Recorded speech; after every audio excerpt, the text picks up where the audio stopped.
It was a classy chug, Jason. All right, didn't spill one drop. Didn't crush the can. I'm on the hardwood floor at an NBA game. Could have got messy. It was a smooth, classy chug to get the people going. You know what? I'm glad you're bringing this up because I agree. We're down 10 points and trying to get some type of energy going in the building. It was an elegant chug. It wasn't like too much energy. It was just the right amount, and it was smooth, just like everything you do. You are a smooth athlete. You run routes smooth. You have a smooth golf swing, and you're a smooth chugger. Smooth operator. Like, look at this. It's just up, boom. It's not even touching the lips. No form of panic. Up, up, up. And then it started foaming a little bit. You didn't even panic when the foam started coming up. Like, you knew there was a chance it was going to get a little messy there when the foam started coming up, and you just a casual. It was nice. Pinky was up. Pinky was up. Got to keep your composure, Jason. Gotta keep your composure. Like a teacup. Amateur hour, though, I got to realize that's a lefty can. I got to go to the other side just for branding. Shout out to Garage Beer. Moondog snuck that son of a buck over to me, man. Moondog slid it to you? Shout out to Moondog.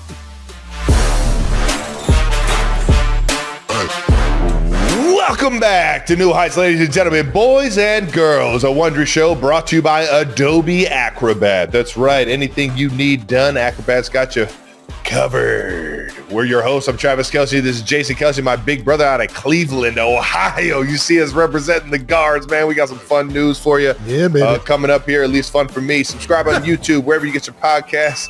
And follow the show on all social media at New Heights Show with 1S for fun clips throughout the week. Jason, why don't you tell everybody what we got coming up today? Coming up on this episode, 92%ers, we got a great one. We've got some major league news coming out. And we're also going to talk about Travis getting out of the house at the Cavs game. Heading over there to the Gund Arena. Quicken Loans, Rocket Mortgage. And we've got two incredible guests. Tina Fey and Nate Bargatze are here. That's right. Oh, double trouble. Let's fucking go, man. So let's get to that new news.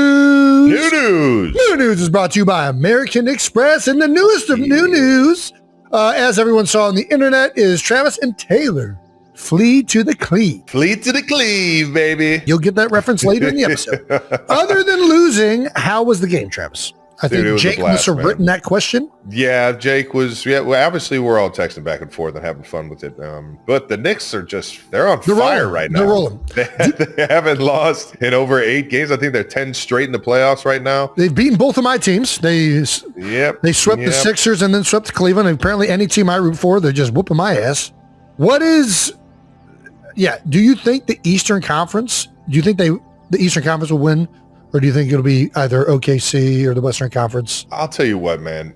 Seeing it live in person, seeing how those guys react, seeing how well of a team they are. I haven't seen it in person for the Western Conference stuff, and I know they got a lot of big stars over there, and I believe both teams have a better record. But the Knicks right now are just playing so goddamn good, man, and they're knocking down big time shots.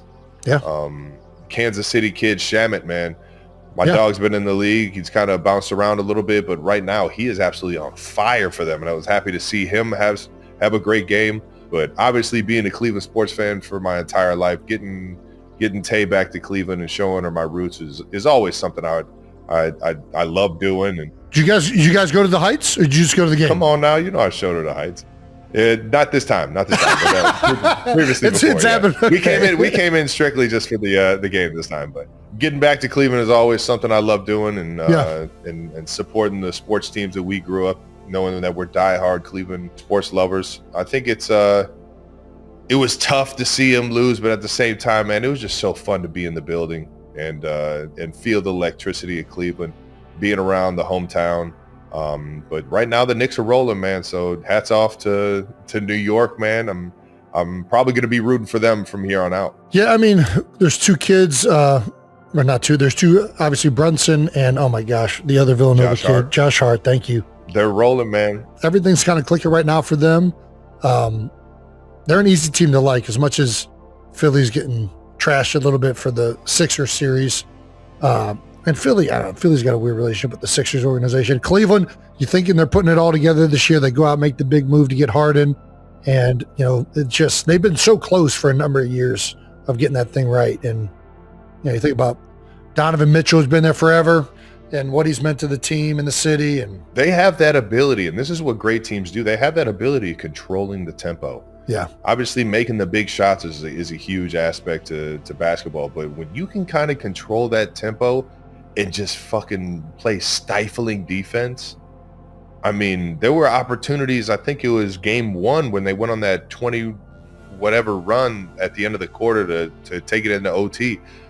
It was like there were like 10 possessions in a row where it came all the way down to the end of the shot clock, and we're just kind of trying to find a shot. Yeah. And it's like when you're playing stifling defense like that and controlling the tempo on the offensive side with mismatches and knocking down threes, it's just, man, it gets to you, man. And I can understand how, even though that game 4 was debacle of, it wasn't a good showing for the land there, man. No. New York came ready to play, and they were hitting big shots. They were flying up and down the court. Oh, that can get deflating, man. It can get very deflating. It does feel like defense just matters so much more in the playoffs in the NBA. Obviously, there's so many games of the regular season. There's guys that are, what's it called when they're like resting guys? What's it called? Something management? Load management. Load management. Thank you. What a load of malarkey is what that is. Get the fuck out of here. I love listening to my man Chuck talk about load management. Is the best. But the defense just makes a huge difference in the playoffs, right? And the intensity at which those guys play, it steps up. And, it does feel like the teams that can match that are the ones that do well in the playoffs. But shout out to the Knicks. They're rolling right now. They're rolling, man. To Hart and Brunson, Villanova guys. But let's get back to this game right here. The one thing I was pissed off about was the fucking announcer said you're from Shaker Heights. God damn it, do your goddamn research. Did you hear this? Shaker Heights? Yes, dude. Oh, no. The one that went out on Twitter that I saw, the guy says Shaker Heights. And I was like, you son of a bitch, you got no idea. Yeah, it's the rival city. Obviously, I got a love for Shaker. It is right next door, and we have nothing wrong with Shaker. We're about 3 blocks from the city limit, but it's we grew up right next to Shaker Lakes, but they went to the side. It's still I'm from the Heights, man.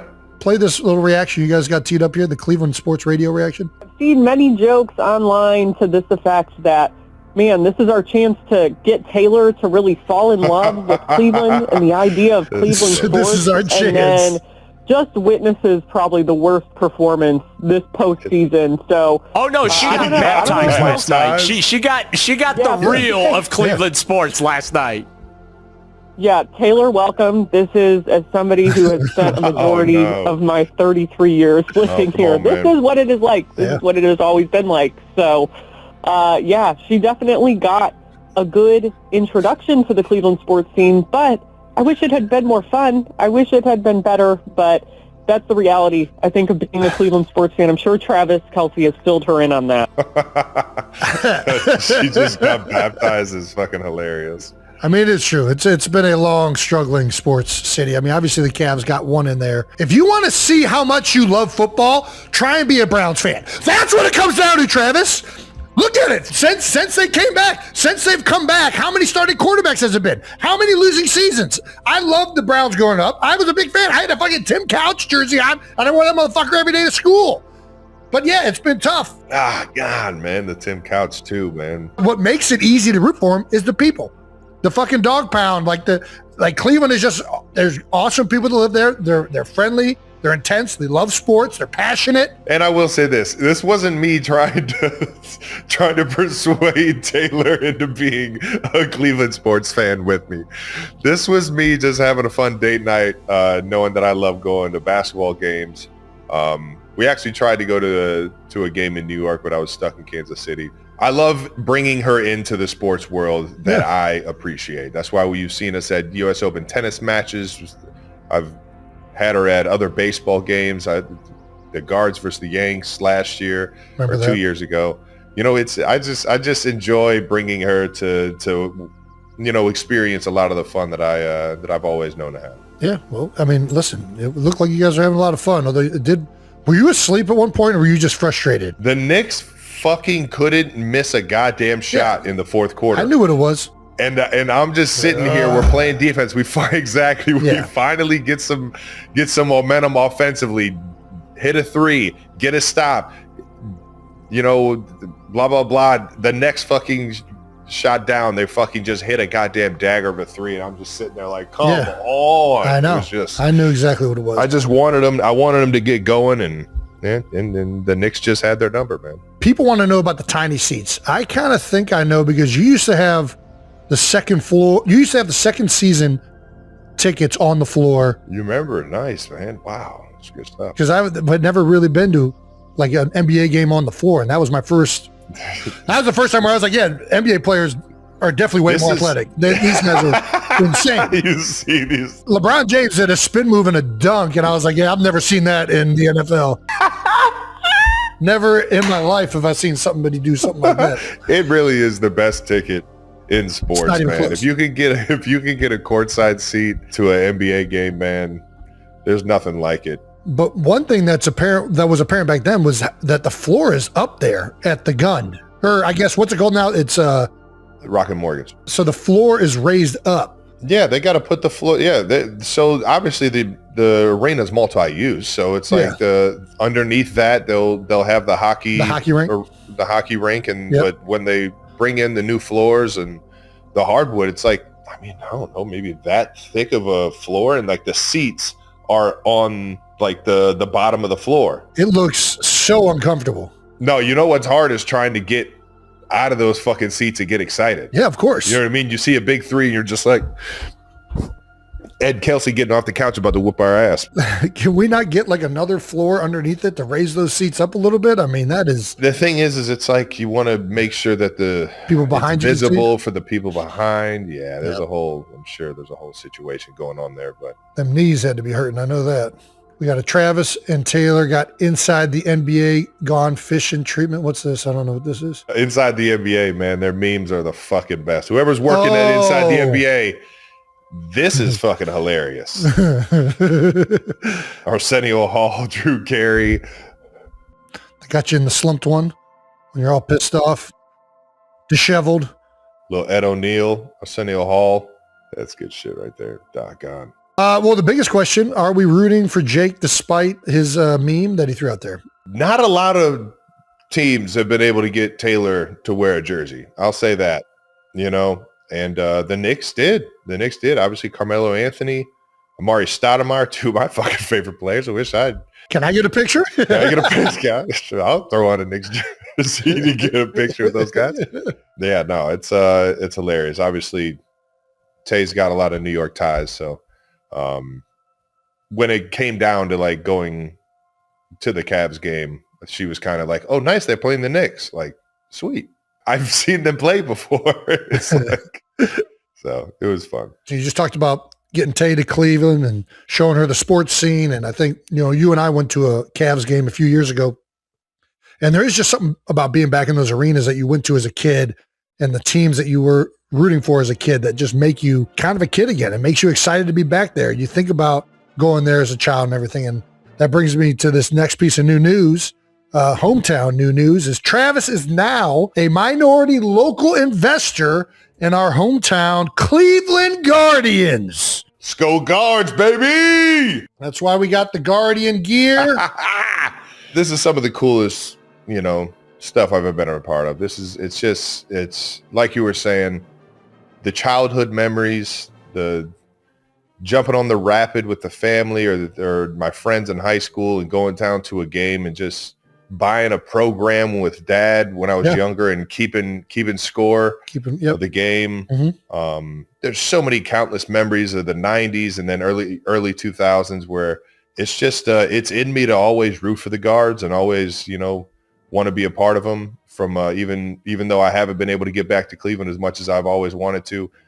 And this is a way that I can always, cement myself back into the east side of Cleveland, man. And I think this is it's a dream come true for a Cleveland kid. Any Cleveland kid would be through the roof right now. And I'm happy to be the honorable one to get to do it for us, man. Yeah. I mean, you think back to the memories and, like I remember when Cecil Fielder took his first start, I was out there. He was there for like a hot minute. Oh, yeah. Few games. Yeah. CeCe Sabathia, we've talked about that one. Insane comeback victory in like the 7th to 9th inning. It was like 14 runs or something.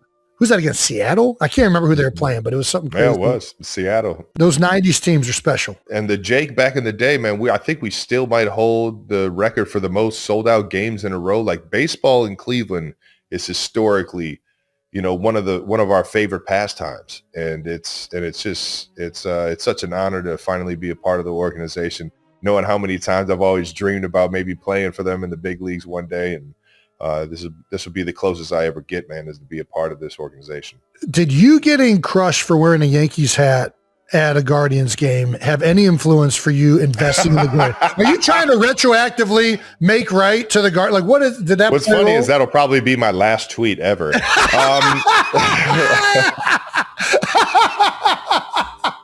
Yeah, man. Obviously the opportunity came across the desk and I just couldn't say no, man. And I can't thank the Dolan family enough, Paul Dolan, David Blitzer. These guys, gave me the opportunity to show my Cleveland love and plant my roots in Cleveland forever, no matter what. And it's just it's an awesome feeling knowing that a childhood kid that grew up on the East Side is now, part owner of his favorite baseball team, man. What do you bring into the Guardians organization? What's the first thing you're doing? I'm probably just going to maybe try and throw out a fucking respectable first pitch. God damn it. I know I'm going to be at the game on June 14th versus the Detroit Tigers, try and redeem myself in front of my Cleveland roots to throw one over the plate and not almost kill our star pitcher. You're going to feel how much love and how much appreciation I have for the city of Cleveland through being a part of this team, man. And it runs deep. It's never left me. And I'm just so honored and so proud to be from Cleveland. And this is a way that I can always show that. Well, I got a couple suggestions. All right. First suggestion. Talk to me. Who's the owner of the Cleveland Guardians? Who's the main owner now? Mr. Paul Dolan. Paul Dolan. Okay. Here's what you do. You're here to build the camaraderie, Travis. You need to get these guys going. So you're going to get a life-size cutout of Paul Dolan underneath, completely naked, and you're just going to put Velcro pieces of clothing on, and every win, you take a piece of clothing off. It's guaranteed to get the guys going. Paul, I promise I won't do this to you. Paul needs to sacrifice this for the good of the team. We're the second best record in the AL. You're the owner now. They can be a cutout of Travis Kelce, and each win, you reveal a piece of them. Oh, man. A piece of the Big Yeti comes off. No? I think they're going to want to cover me up. They're going to have to do the opposite. They're going to have to cover me up. All right. That's a great fucking reference. So. Any of you kids who haven't seen the movie Major League, man, fuck, that was a good reference. Jason, we're the second best record in the AL right now. We don't need any shenanigans like that right now, man. The chemistry's good. The boys are playing good ball. Just gotta keep getting better. Keep the energy high, man. Oh, by the way, we brought up legendary players.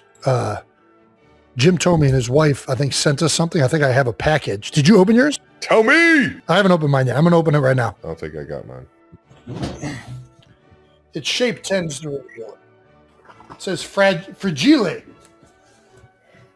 Fragile. Oh, my gosh. If I would have known I would have had this, I would have put this one on first. Fuck yes! Fuck yes!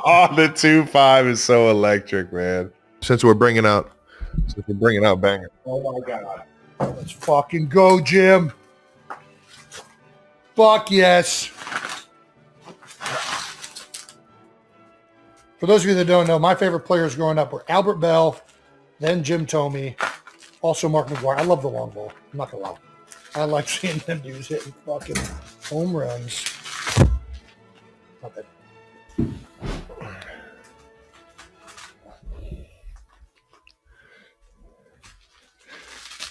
What do you got there, bud?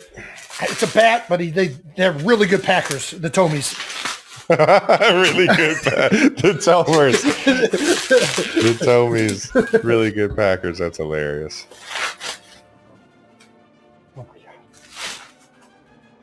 Ooh, that thing is fucking sweet. So this is actually yours. Yeah! There you go. Look at that thing. Dude, what? Oh, yeah, baby. Oh, no fucking way, dude. Wait, who all signed that thing? It looked like it was multiple signatures on there. Well, so it's a Cooperstown bat, which has a bunch of signatures. I would assume this is everybody that was inducted in 2018 because it's got Tommy on there. Fucking God, this is legendary, man. I believe that's Tommy's signature right there. I'm assuming that's what this is. July 19th, yeah, limited edition. No fucking way, man. That's fucking gnarly. Too bad he sent it to the wrong address. That's fucking awesome. Shout out to the Tomies. Big Jim, obviously, has been one of our favorite players of all time. Very cool. Very cool. So that means that jersey's mine too. Well, no, this one says to Jason. You got the bat, I got the jersey. Oh, all right, cool. I don't know if you have this. We already got one Major League reference. That's Umbutu. What the fuck? What's its name? Joe Boo. Joe Boo. That's it. Joe Boo. Joe Boo. All right, we're getting old Sorrento. We're getting freaking Major League references. All right. What is this? Christmas? Okay, let's get this thing going. Ricky Vaughn, baby. That's good. Nice little Etsy purchase. Etsy purchase. Nice. I was looking for beer mugs one time on the old Etsy. Dangerous thing. I bought a bunch of Japanese knockoffs that I thought were big steins, and they were like freaking this big. So be careful on Etsy. Little collector's items. And the artist was appreciative that we bought one, so they made a New Heights version too. Forgot to show this off when it happened. That's a banger. Well, that's everything Travis has been doing. So, Jason, what have you been doing, man? What have you been up to? You been doing anything? You been out of the house at all? And we went to the shore where it was terrible weather all weekend, but got a ton of arcade time in and bought every board game that Sands had to offer. Dude, I was killing in Clue. I mean, my note taking and detective skills were on point. You're allowed to take notes? In Clue, yeah. It's they give you like pieces of paper. You can freaking mark all up on them. I never no way. We didn't do that growing up. That must be a new thing. Well, everybody was getting a little upset with me because I kept saying, hold on, but while I was taking notes. So I was slowing the game down a little bit. Clue is it's the board that where all of the pictures are popped up and you what's that one? That's Guess Who. Oh, Clue, Guess Who. You are quite removed from, they're very different games. Yeah, there might have been a pen and paper to that one. So yeah, that was my weekend, which I mean, could not have asked for anything more. Dude, sometimes even when the weather's bad though on the water, it's still pretty fucking epic. It was fun. It was a good weekend. I mean, it was a little bit too much inside. I wish we could have gone outside a little bit more, but we made the most of it. And listen, you know me, I love board games, so I can play board games all day long. Cards, board games, any of it. Give me a chance to whoop your ass, whatever it is. Right. Quick reminder before we get to our guest, we're dropping the Heights Hotline bonus episode this Friday. Ooh, that's right. That's fun. Keep your eyes out this Friday for some fun Heights Hotline bonus episode. And the New Heights No Dumb Questions book is still available for pre-order now on the Kelce Clubhouse. Make sure you hit the Kelce Clubhouse for everything Kelce and New Heights related. Tickets are still available for our live show in Los Angeles, California on June 15th. We have some guests lined up. We don't want to give them away yet, but we have some people you guys are going to get excited about. And still time to send in your submissions for the 4th annual Beer Bowl down at the shore. That's right, on Thursday, June 25th in Seattle. I know everybody's getting excited for that one. We saw one of the submissions last week. Unfortunately, she doesn't have a teammate, so I'm not sure if she'll make it in, but an epic video nonetheless. All right, that's it for new news brought to you by American Express. Thanks to our presenting sponsor, Adobe Acrobat. That's right. Acrobat's new capabilities in PDF spaces are the best way to bring on new team members no matter what business you're in. Interns, can you show us how it's done, please? Yeah, that's me. Still an intern. All right, when onboarding new team members, PDF Spaces can act as an onboarding buddy. by consolidating up to 100 files into a shareable, interactive, AI-powered workspace. When you share it, you can even add a custom overview to help guide the new employee through tons of content, bring them up to speed, and let them know where to focus. They can then ask the assistant questions and check answers with citations back to actual sources, allowing them to go deeper and get up to speed incredibly fast. So let's say, I don't know, you're like a podcast. I don't know, you're listening to one of those right now. So what we can do is we can bring together episode transcripts, checklists, planning docs, and links together into one PDF space for our whole team. Then we can customize the overview to tell everyone what they need to do, share it out, and we're off and running. Absolutely smooth sailing, never had a problem over here on the production side. Now, everyone's on the same page, we're all working from the same files, and we can get way more done together in way less time. Boys, back to you. Alrighty, Adobe Acrobat and the all-new capabilities in PDF spaces are a game changer for teams. That's right. See how much more your team can get done together by visiting adobe.com/do-that-with-Acrobat. Thank you, Jason. Thank you to our partner, Mentos, the Fresh Maker. Mentos Fresh. You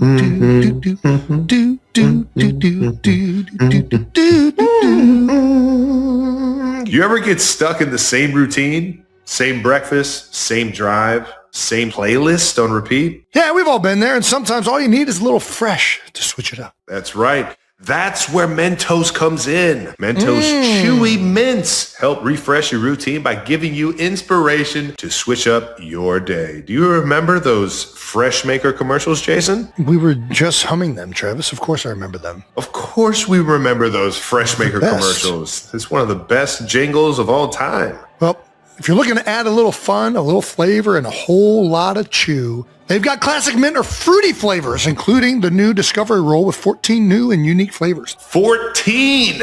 Whether you're grinding through the day, stuck in traffic, or just need a moment to reset. The fruity ones are good, I will say. Oh my gosh, they're the best. I love the fruity ones. Refresh the everyday with Mentos Chewy Mints. Say yes to fresh. Yes. Or get the fruity ones and say yes to fruit. It's May, 92%ers. We're still in off-season mode, which means, yep, you take your time. Time at home, time on vacation, and time to treat yourself to a meal somewhere new. That's right. That's where American Express Platinum Card really shines. With dining benefits at over 10,000 U.S. Resi restaurants, you can be among the first to know when the tables you want open up and get credit for eating at them. How about it? We're talking about the sort of meals that are worth holding out for. This is all making me hungry. I'm already thinking about what I could try next. You and me both, brother. I'm starving. With premium dining benefits and award-winning services, there's nothing like Platinum. Learn more about Priority Notify and Resi Credit at go.mx/platinum-card. All right, now let's talk to the Tina Fey. Our conversation with Tina is absolutely legendary, and I can't wait for you guys to check it out. She's a legend. This conversation is brought to you by Mentos. Say yes to fresh. Alrighty, our guest today is a writer, actress, and best-selling author from Upper Darby Township, Pennsylvania. How about it? She is a 10-time Emmy winner, 2-time Golden Globe winner, 5-time SAG Award winner, 2 times Time 100 Most Influential People in the World honoree, and the winner of the 2010 Mark Twain Prize for American Humor. You know her from her time as Saturday Night Live, 30 Rock, The Unbreakable Kimmy Strip, Baby Mama, Mean Girls, and now the new season of the 4 seasons on Netflix. A little bit of a tongue twister. 92%ers, please welcome Tina Fey! Hi, guys. Wow, that really hyped me up. That's what we're going for. We're bringing you back to those tennis days. Did you ever get a tennis intro like that? No tennis intro like that. It's so nice to talk to you guys. I'm so excited to be here. It is a complete honor from our end. You are a legend in the comedy world. You are a legend like in Bigfoot. Philadelphia. Well, There we go. yeah, Not even close. maybe harder to get. We might have been easier getting Bigfoot, but yeah. Do you want to talk to us a little bit about the new season coming up? Sure. Yeah. So this show called The 4 Seasons, it's on Netflix. Season 1 came out this time last year. And it's about like 3 couples who see each other. You only see them like 4 times a year when they see each other. So it's like they're on vacation or they're going to visit their kids at school. So you kind of have to catch up on the story, figure out what's going on with them by only seeing them a few times. And it's me, Will Forte, Coleman Domingo, Carrie Kenny Silver, Marco Calvani, Erica Henningsen. Last season also includes Steve Carell. Yes. Listen, spoiler alert, I killed him. But there we go. Spoiler right away. Bam. Listen, huge mistake. But we're doing season 2. And so, it's like a very cozy watch is what I like to tell people. It's based on a wonderful movie from 1981 that was written and directed by Alan Alda, the great Alan Alda, who was, the star of MASH and wrote and directed many episodes of MASH also. And it's just, I always loved this movie when I was a kid because it's just like what I thought grown-up life was going to be. It's just like middle-aged people in like really nice sweaters, having wine by a lake. It's like so aspirational. So, and also at the movie, it was like Alan Alda and Carol Burnett and Rita Moreno. It was like all these people that you love from other things hanging out. And so that's kind of the vibe that we wanted to create with this show is like you feel like hopefully you're just sort of hanging out with me and Forte and Coleman. And it's a good thing. It's like we're finding that it's like husbands and wives, boyfriend and girlfriend watch it together. And like and then sometimes they get in a fight because of what they see. It's a little relatable. It's sometimes too relatable. Yeah. Well, it's too much fun. You were just mentioning the cast. It is such a fun, dynamic group. Thank you. When the cast started coming together, how instant was it that you guys had the chemistry? Like, did it take a little while? You could tell that everyone seems to be kind of in sync. I know it's the second season, but yeah. It really was pretty quick because, I started last season with like trying to get Steve in the boat first because I knew if Steve said yes, that anyone else in the world would say yes. And Steve and I did a movie together years ago called Date Night. And so I kind of knew him a little bit. And then Forte, I've known Forte for like 27 years. Right. Like we've known each other so long. Yeah. He's so funny.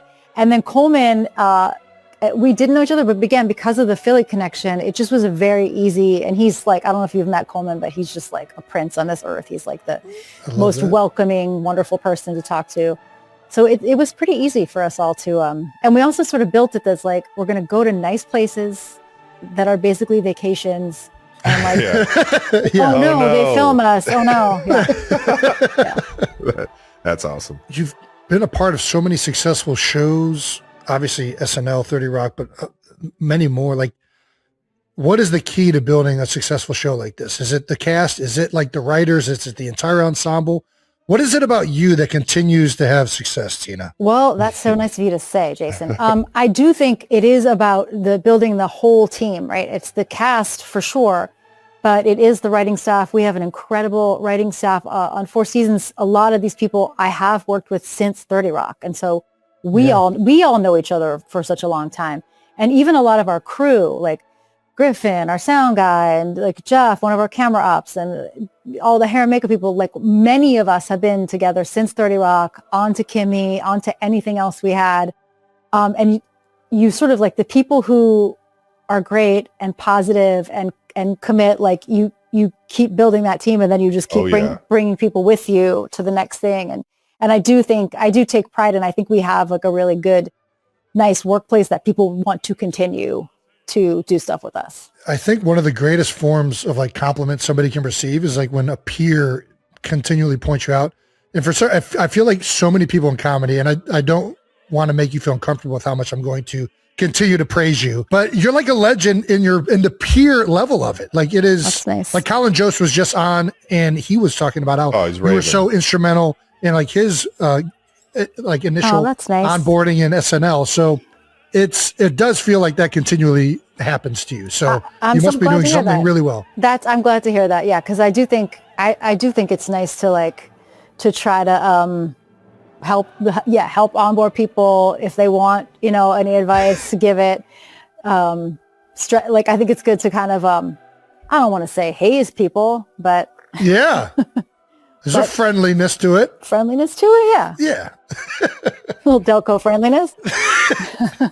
What do you think the biggest difference is between working on a show like 4 Seasons versus 30 Rock, where you're the creator of it and starring in it? What do you think the biggest difference is from the naked eye? I mean, the biggest difference is the sort of style, right? 30 Rock is like so many jokes, so many great jokes. Again, that writing staff was like so good, legendary writing staff. And and so many stories. And we very purposefully with this show, because of the movie it's based on, it's just like more calm.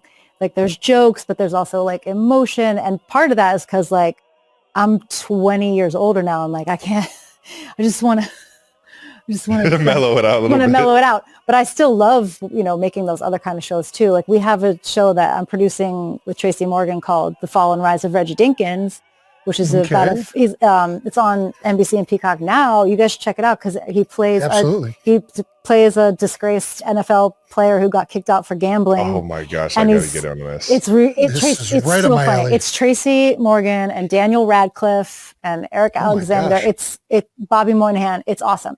So the company still makes highly joke dense shows, but not every time.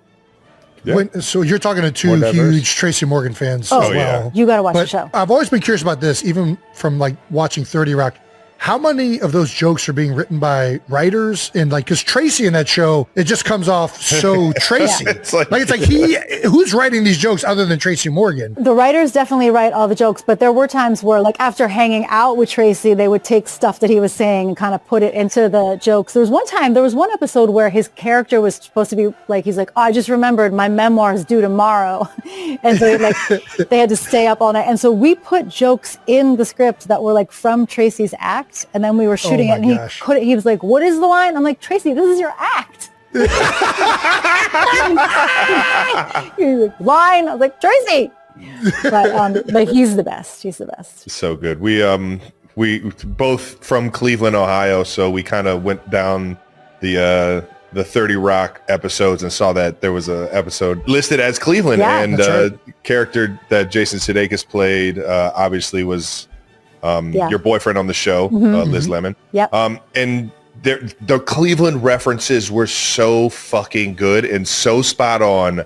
Please tell me how you got the references, where they came from. I have to know. Thank you for asking. My husband is from outside of Cleveland. He's from a tiny town that you probably, get ready, you're not going to have heard of it. But it's a really small town called Garrettsville, Ohio. And it's close. I have not. Yeah, it's close. If people know, I say it's close to Hiram College. Does that do anything? Oh, I know where Hiram is. I've heard of Hiram. Yeah. It's outside of, it's a really tiny town. And so I think he was instrumental. And he also wrote all the music for 30 Rock, the theme and any other like songs that you hear. Nice. Yeah, that's his. So that was his song? Those are his songs. In the Cuyahoga song that was in there? Yeah, that's That's so good. Yeah. I'm stealing Flee to Cleve. Flee to Cleve. You got to flee to Cleve. Got to flee to the Cleve. That's Alec Baldwin saying that one. That was fun. No, I had to know the reference because they were so fucking spot on that I was just like, yeah, it's like Digby's department store and so much stuff. Yeah.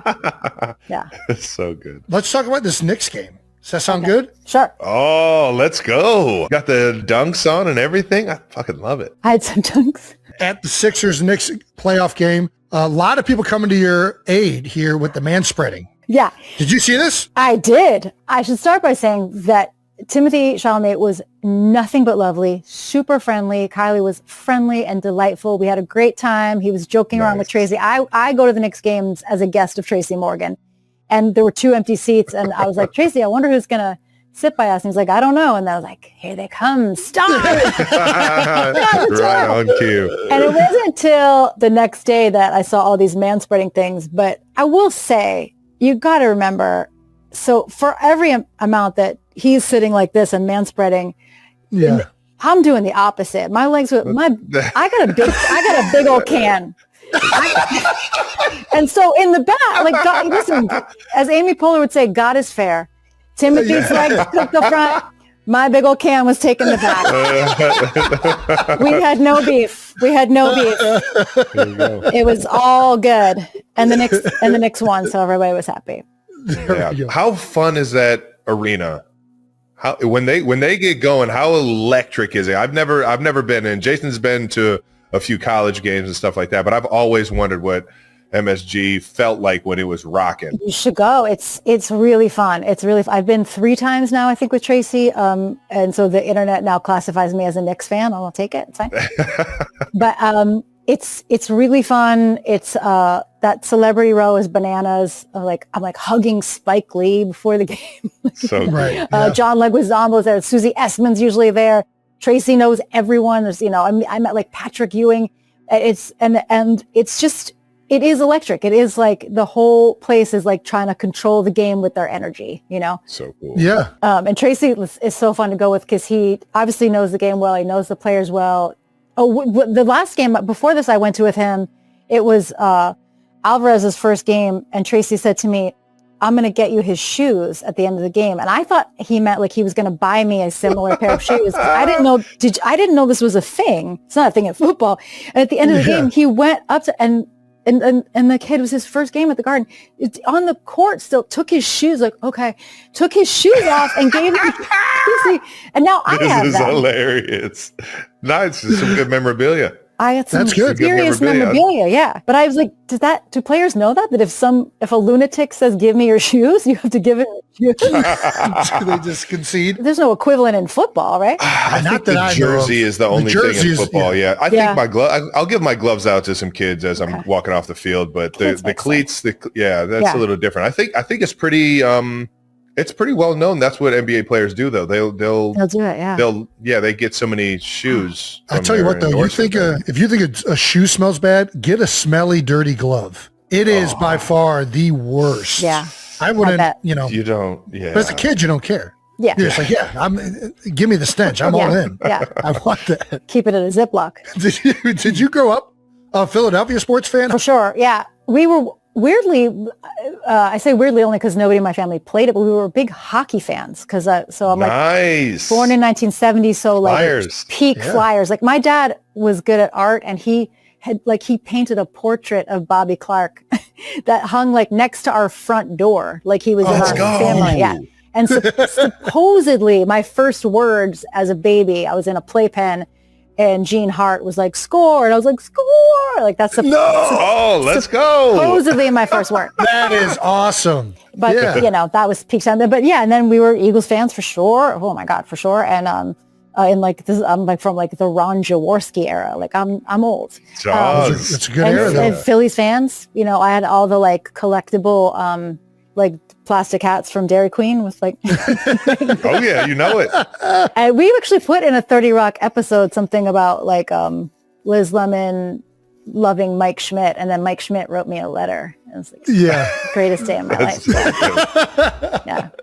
Oh, so cool. That's awesome. The original Broad Street Bullies. Yeah, the Broad Street Bullies. And then a couple weeks ago after I went to the Knicks game with Tracy, my brother was like, do you want me to send you some Sixers gear? And I was like, no, I'll get killed. Like, I have to hide in my house till that series is over now.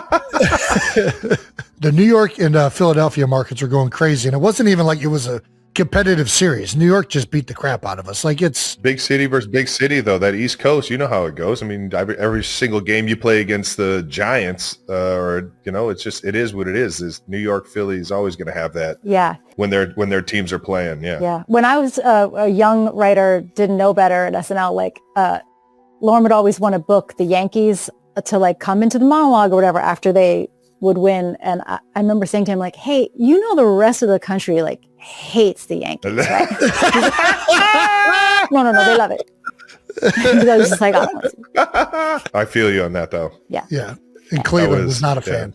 Yeah. Still love going to Yankees games though. I mean, they're I'm sure similar to the Knicks. New York sports market is just epic. The other great thing we have is just to bring it all back to tennis, but the U.S. Open is super fun too. I've gone a couple times. So much fun. We got to get American at the top of the tennis world though. Yeah. Make that U.S. Open really rocking. Yes. Who's your favorite tennis players? I mean, again, I'm from the 80s. My favorite tennis player is John McEnroe. Yeah. That's my Scrappy. Yeah, scrappy, feisty. And like the crazy thing about being in New York and like craziness of showbiz, like then I met McEnroe. He was on 30 Rock a bunch of times. Like in terms of like weird showbiz things, I was like, I'm talking to John McEnroe. Like I'll never. Yeah. It's so bad. Full circle moment. Yeah. Too cool. All right. Well, should we talk a little SNL? Come on, we have to. Please let us talk some SNL with you. So we have had a former head writer and a former host here. What's always the goal for you? What was the goal? I mean, as a writer, the goal was to try to get something on. I also did really feel like part of my job was to help the women get on. Like it was never said that I had to, but I just felt like that was kind of our responsibility. And the women that I got to write for were incredible. It was like Sherry O'Terry, Molly Shannon, Anna Gasteyer, and then Maya Rudolph, Amy Poehler, Rachel Dratch, then Wig. Like it was just like the hits kept coming, just like some of the all-time greats. And then as head writer, your job is like to take someone else's sketch and try to make it the best version of what they wanted it to be, even if it was something that you're like, I don't even really like this, but like, you've got a vision. Let's try to make it the most of your thing. Yeah. And like, sometimes you would have something would suck so much at dress, and you'd fix it up a little bit and you'd be like, we did it. And then your friend from home would be like, that sucked. And you'd be like, oh, right. It still sucked. There's no way. There's no way people are just critiquing. People love to chime in. People love to chime in. Did you have a good time when you hosted, Travis? You were a really good host. Did I? It was by far still the coolest experience I've ever had. It's crazy to imagine that was like work. It's like once I stepped foot in the building, it was like I was just having the most fun. Yeah. Collaborating and just being a part of the team. Like, I don't know. It was from the dinner on, I think it was Tuesday, all the way through to the Saturday night to early Sunday morning after party. It was so much fucking fun, and I would do it in a heartbeat again if I got the opportunity. You could tell it was a really good episode. That American Girl doll sketch, I remember thinking was like one for the books. I know how to be a creep. Yeah, just gotta be. No, that was I got extremely lucky that obviously the writers that they kind of had a good gauge on what I could and couldn't do, and then Lauren set me up for success. Yeah. Well, I always say, and Poehler agrees, like we always say that athletes usually make the best hosts because you guys are used to performing under pressure. You're infinitely coachable. Like you can go up to someone and be like, hey, do this part faster, but then slow down. And you're like, okay. Which sometimes with like a movie star, you have to like treat them different. Yeah. And also because it's like nothing's really at stake because you're like, I'm an athlete. And so I'm in a different world. So many is low. Like so many of the greatest sketches have been with athletes as hosts. Yeah. Do you remember the Joe Montana sketch where he was the guy who like said everything he was thinking? I remember him hosting. I don't remember the sketch. Check that one out on YouTube. It's a classic. Okay. Easy. Check it out. You just mentioned something I want to come back to a second. What is it like when you put so much time into preparing a bit and then it just gets received so negatively? Like, what is that thought process? After a while, you just kind of, I always do kind of compare it to what little I remember of sports. It's like sometimes you just go hard and you lose and you're like, okay, I didn't die. Like I lived to fight again. Guess we'll try again next week. One time Will Ferrell had a sketch that we thought was so funny that was about a guy who looked exactly like Gabe Cotter, like Gabe Kaplan, the Welcome Back Kotter guy. Mm-hmm. You're too young to remember who this. It was like this this is why the sketch didn't work. It was like a guy who looked like Gabe Kaplan and who works at an accounting firm, and then he was like comes in and they're like, oh, you just missed it. Gabe Kaplan was here, and he's like, you didn't call me? No one came to get me? You I'm obsessed, and it like was so funny at the table read, and then death. Just flatlined. Yeah, and like to see that happen to Will, who's like everyone loves Will, like the audience, like it just like even Will face planted was almost reassuring. There's no way. But is there like in sports? There's usually like learning. It's like oh, like we lost because of this, and this. With like comedy, it's so much more subject. Like, is there still learning moments? I think so. I mean, that one we learned that nobody knew. The audience was too young to know who Gabe Kaplan was. Be more relatable characters? Is that? Yeah. Right. And Lauren's really smart about, sometimes he can sort of assess like, oh, it's because we didn't like explain this at the top or it took too long with this. But sometimes it's a mystery, but sometimes there's science. Yeah. I feel like when I was had the week of it, it was like the opposite. Like all my table reads were like, this is going to be a rough week because the entire time, it was like my first time. It was like taking me back to middle school when I had to read in front of everyone. And I was just like, I was more so just trying to read the words on the paper instead of land the joke and things like that. And it was just like, I got more comfortable as the week went on, where that Wednesday I was just sitting there like, I'm just trying to say it correctly, and I wasn't saying it correctly. It came all the way up. Yeah, exactly. Good coach. I'm coachable. You're coachable. Do you remember your first episode? Yeah. My first episode as a writer was 1997, October 97. The host was Sylvester Stallone. How about Right, it? yeah. And the musical guest, I believe, was Jamiroquai. So that's pretty good. Do you remember Jamiroquai? Okay. I think he wore like a big stripy hat or something, right? That's it.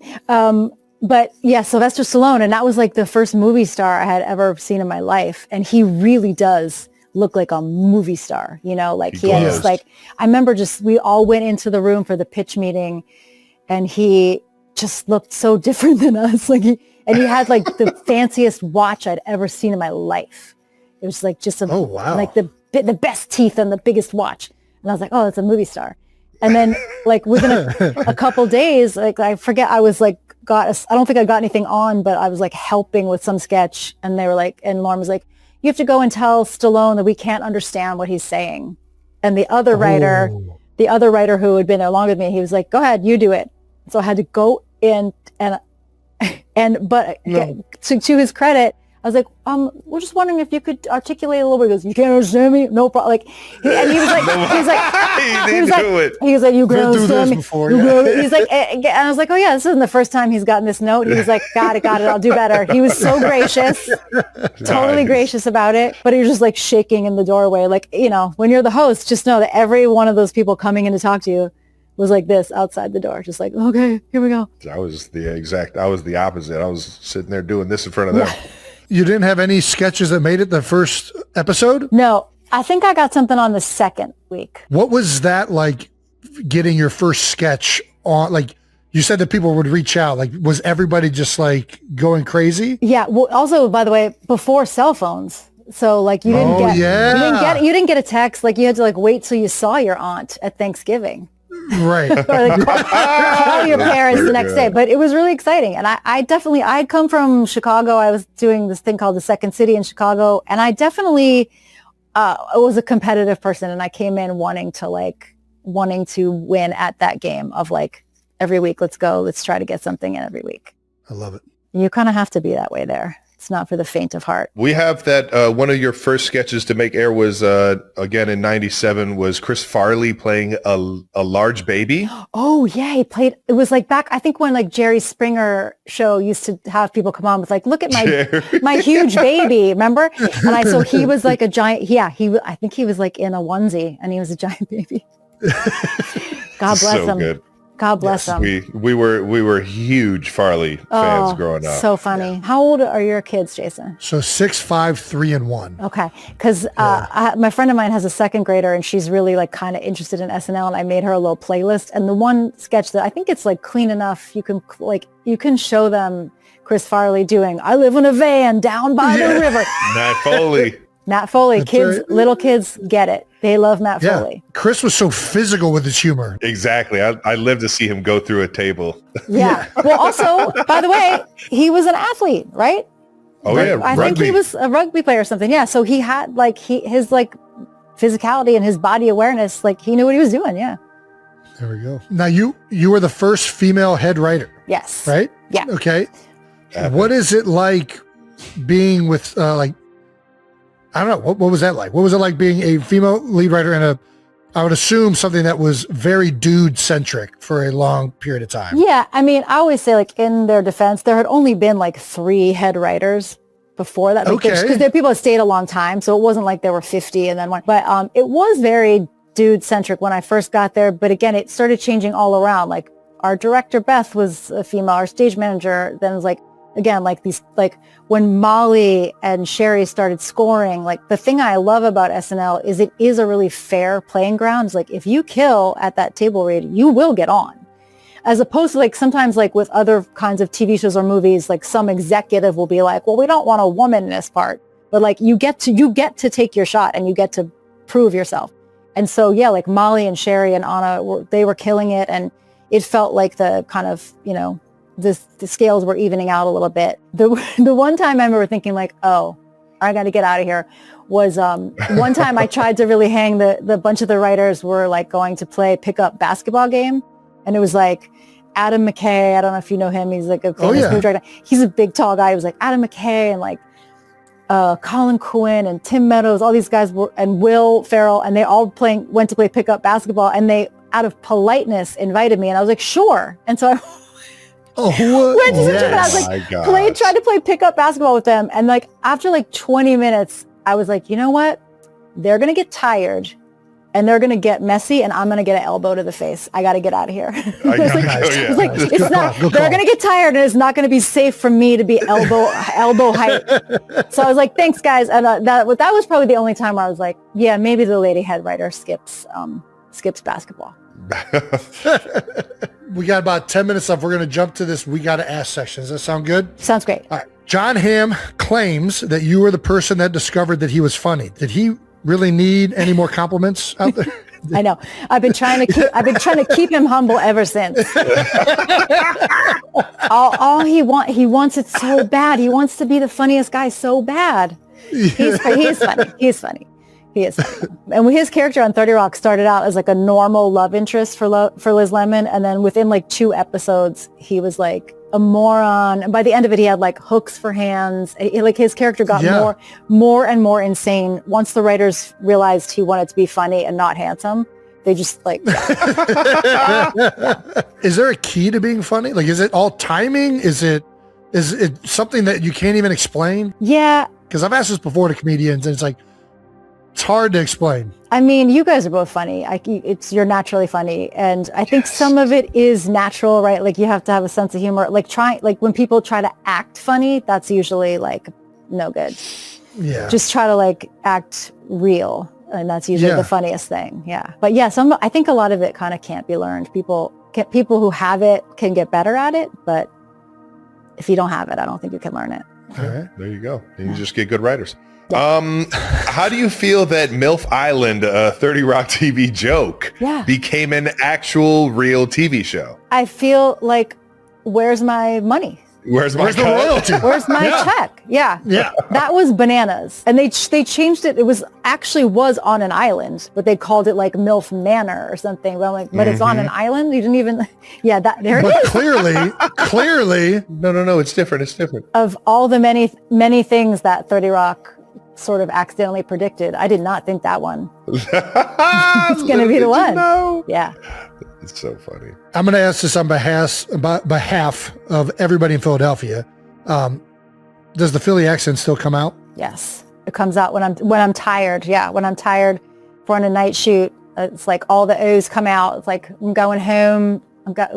There was a scene in Four Seasons where I had to say, oh, that place on Route 9. And I kept going, the place on Route 9. And our writer was like, nope, that's not. I'm like, Route 9. And she's like, Route 9. I was like, I don't think so. No, we better check the dictionary. But yes, I remember in college, I went to University of Virginia, and my roommate was from Germany. So we were both like out of place in Virginia. And she one night she bought a Hershey bar, and I was saying to her, does it have almonds in it? And she was like, what? And I was like, that is one of the craziest things to me. Almonds.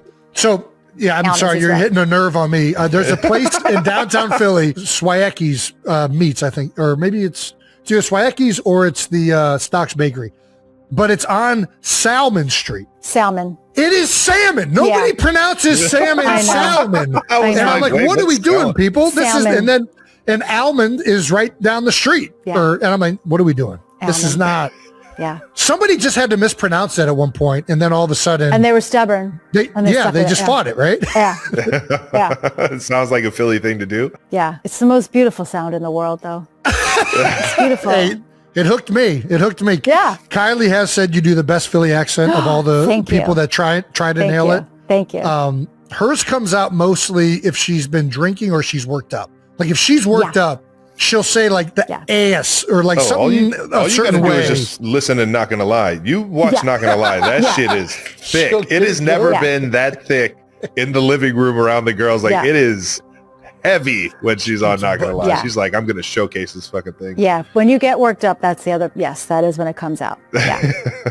Too good. Which city, in your opinion, or geographical area in the States, do you think the funniest people come from? And you can be biased. I do think it's the Northeast. I think it's Philly, Boston, New York.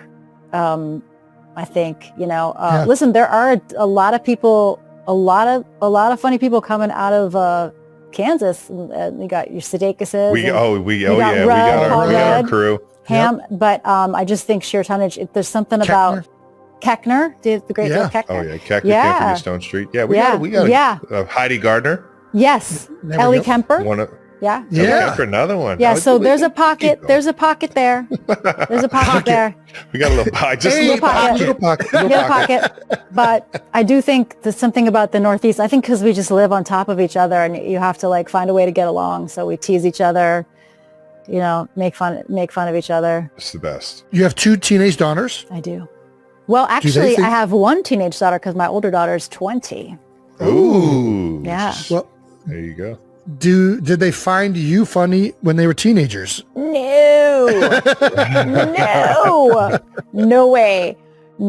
But they also like, I'm not even really trying to be funny with them. I'm just more like, did you look for a graduation dress yet? Like, I'm just like, annoying mom. Yeah. But they do I think they are starting to trust my taste if I show them something else. I'll be like, wait, did you see this sketch? Like, that's a great way of like communicating with them is I'll show them like something from a recent SNL or now SNL UK. I'll be like, wait, did you see this thing? And that they will usually give it up for something I think is funny as long as I had nothing to do with it. That's so crazy. But they won't watch 30 Rock. They don't watch 30 Rock. And Amy, which I'm like, okay, I guess, I say to people like, oh, imagine if your mom made a show, would you watch it? But you guys might have to. I watched Traders. You guys are really good at that. Yeah. But then Amy Poehler's kids, they won't watch Parks and Rec, and I thought it was like a mom thing. But then Steve Carell told me his kids won't watch The Office. So I think it's just like people don't want to see their parents. But I was like, these are bangers. Yeah, I know. And The Office is like, how can you even function in America if you haven't watched The Office? Is there at least like one thing or like one like whether it's a sketch or whether it's shows? Anything that you've written or like shown them that you've done that they've been like, that's badass? I think they did come to SNL UK when I got to host the first SNL UK, and they came over because it was spring break. And I think they thought that was pretty cool. I think. But generally, no. They had to. I hope so. My time will come. Well, speaking of your time coming, this leads to the question that we ask everybody is like kind of their welcome to the industry moment. Okay. What was your welcome to Hollywood moment, welcome to comedy moment, whatever you want to call it, where you were kind of like, wow, I'm really doing this? To be positive or negative? Yeah. The most positive, oh gosh, there's so many, like my brain is so scrambled eggs, like of all those early SNL years. It's a mixed bag moment. Like the first time I got to go to the Emmys was a year or two and the writing got nominated for SNL. So we got to all go to the Emmys. I think, and I was doing Weekend Update with Jimmy. And so I was on camera. So maybe that's like 99, 2000 or something. But I was like all dressed up and I got and like a gown on, and then they pushed me onto the red carpet, and nobody knew who I was. And then someone told, and they all were like, "Put your glasses on." And so I had to like with a full gown, like put my weird little glasses on. And then they're like, move along.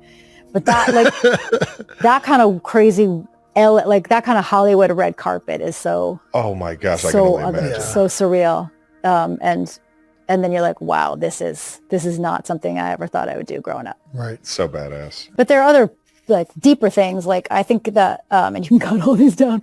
The other like super positive moment, I remember like when we were doing 30 Rock and we made 13 episodes and we're like, well, we'll probably get canceled.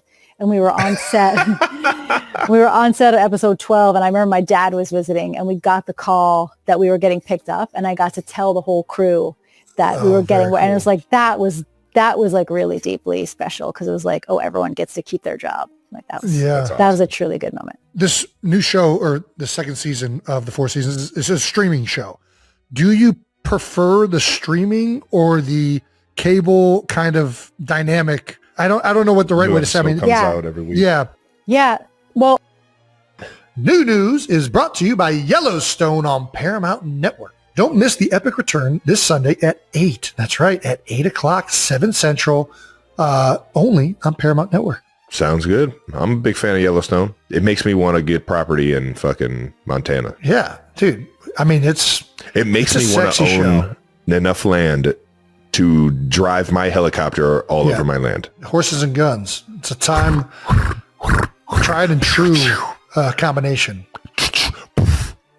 All right, now let's keep this thing moving to a little film club. Oh yeah! Next week we're going to review our next movie for the New Heights Film Club. Oh yeah, that's right. And since we reviewed Sisterhood of the Traveling Pants, we're going the opposite direction this time. We're going to review a non-chick flick movie. We're going to go the opposite direction and go like just as pure testosterone-filled masculinity as we can think of.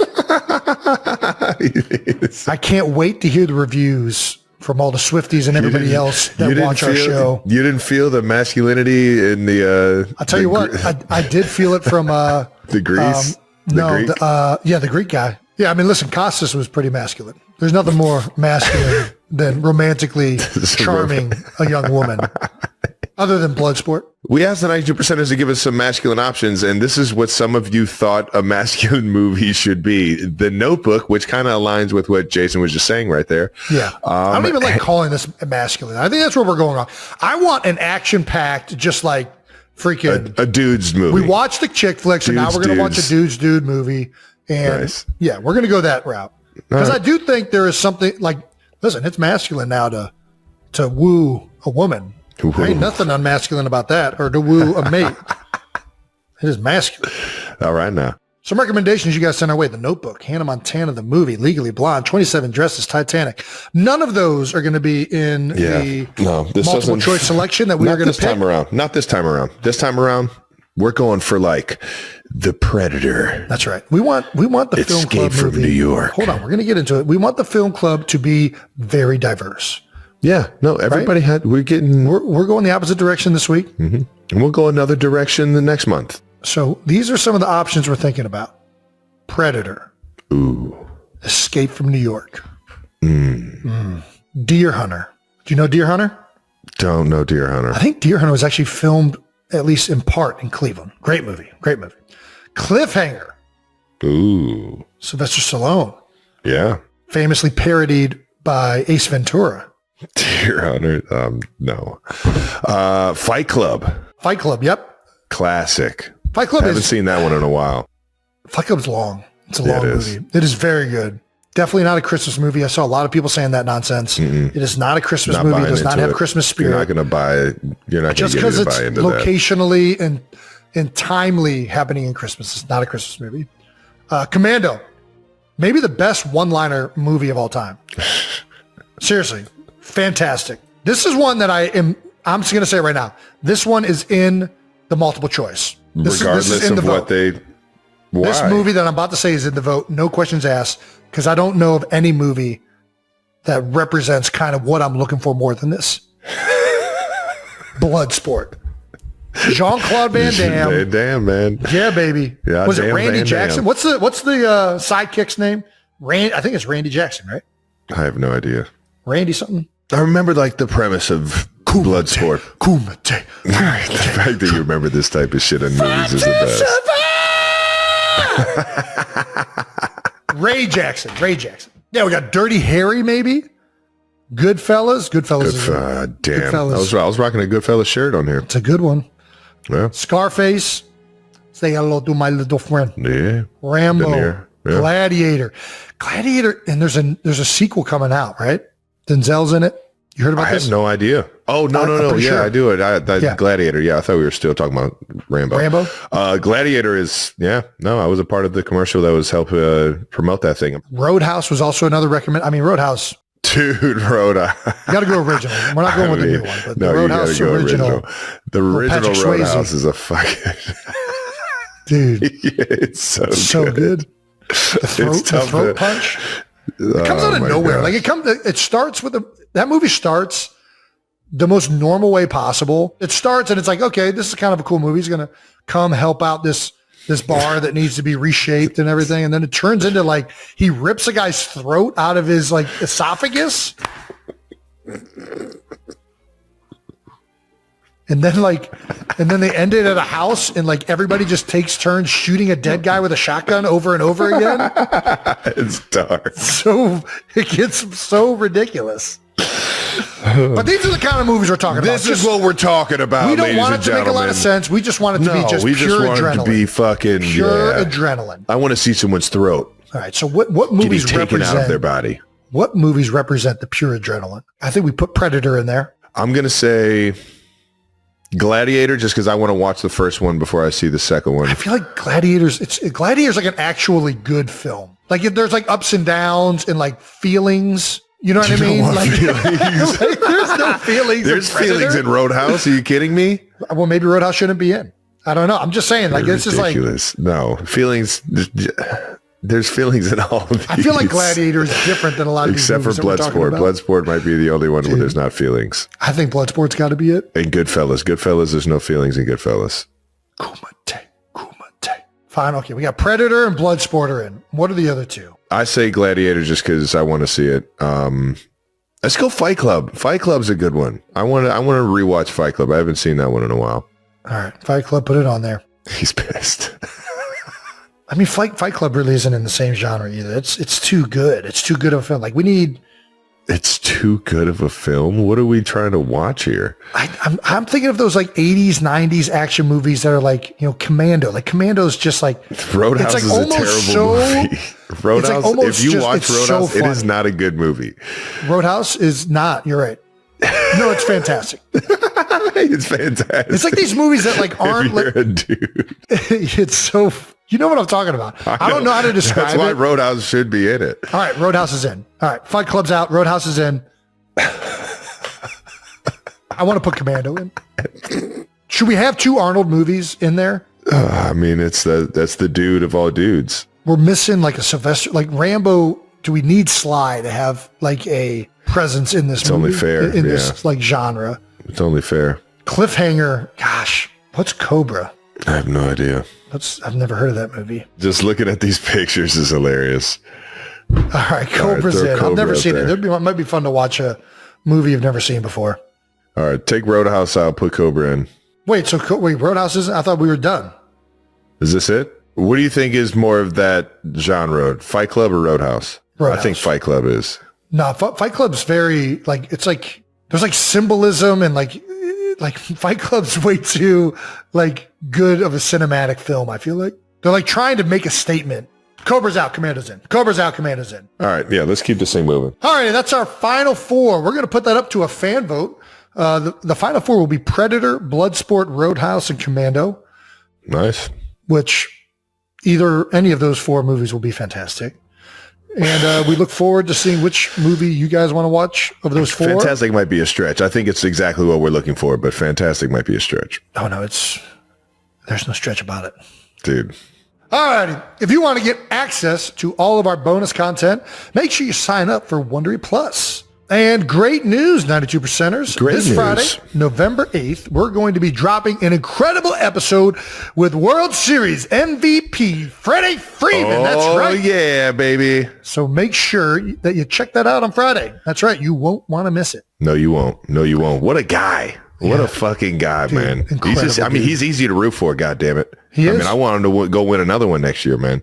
He was very fun to talk to, and I can't wait to see what that episode looks like on Friday. All right, now. That does it for new news, which is brought to you by Yellowstone on Paramount Network. Let's get out of the house. Moving on to out of the house. Jason, you met up with your friend Pat McAfee. Yeah, buddy. Jason, you met up with our friend Pat McAfee in old Happy Valley as the Penn State Nittany Lions were hosting the Ohio State Buckeyes. We've been to a few Buckeyes games, getting recruited up in the good old state of Ohio. But you were there to raise some money. I was. Yep. For hurricane victims, for... yeah, Pat's incredible, man. He's awesome, man, isn't he? He's the best. And, he's turned this whole kicking thing in on game day to the charitable component, and they're raising a lot of money for hurricane relief. And it's awesome, man. Yeah, I don't know. It's just an awesome way to take an event that's already fun and has a bunch of support around it and use that in a way that helps a community that's in need right now. So, yeah, for those of you that aren't aware, I did not help. I missed horrendously. Boom. Dude, that was a fucking missile. I mean, dude, that's good from like 60 yards. You fucking booted that thing. You can see the slope. Yeah, well, gives me a Jason, second chance. you're a man. You're a man of you understand angles. This is why you played hockey.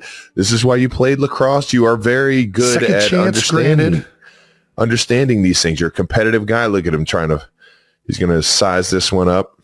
Oh gosh, I want to see where it went wrong. I haven't watched the tape yet. All right, so you haven't watched this. You kicked this one way too toe heavy. You got to get more square down that thing, man. 1, 2. I was trying to catch it at the angle because I wanted to hit it to the right.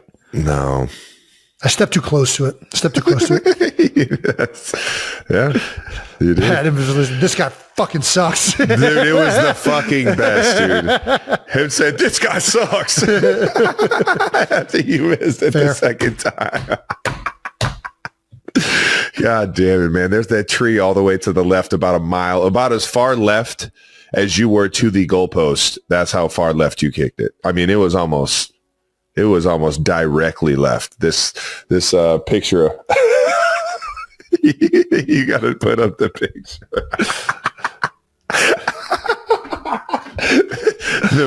Look at that thing. Yeah, the tree.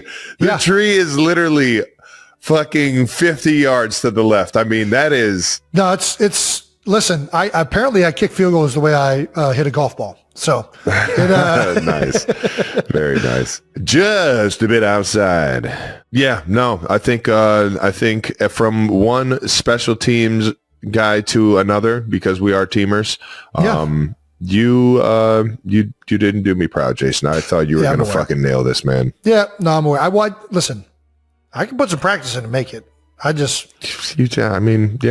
did, in the spirit of competition. I didn't want to do that. I could have went up to the Cleveland Guardians, home opener and fucking threw a strike if I really practiced. Yeah, or just wear footwear that didn't slide when you were on the mound. Or just actually warmed up. Yeah. Well, I did warm up. You see this picture right here. I did warm up. I'm stretching. I made sure that it was nice and loose. I did not want to tear a hip flexor doing this.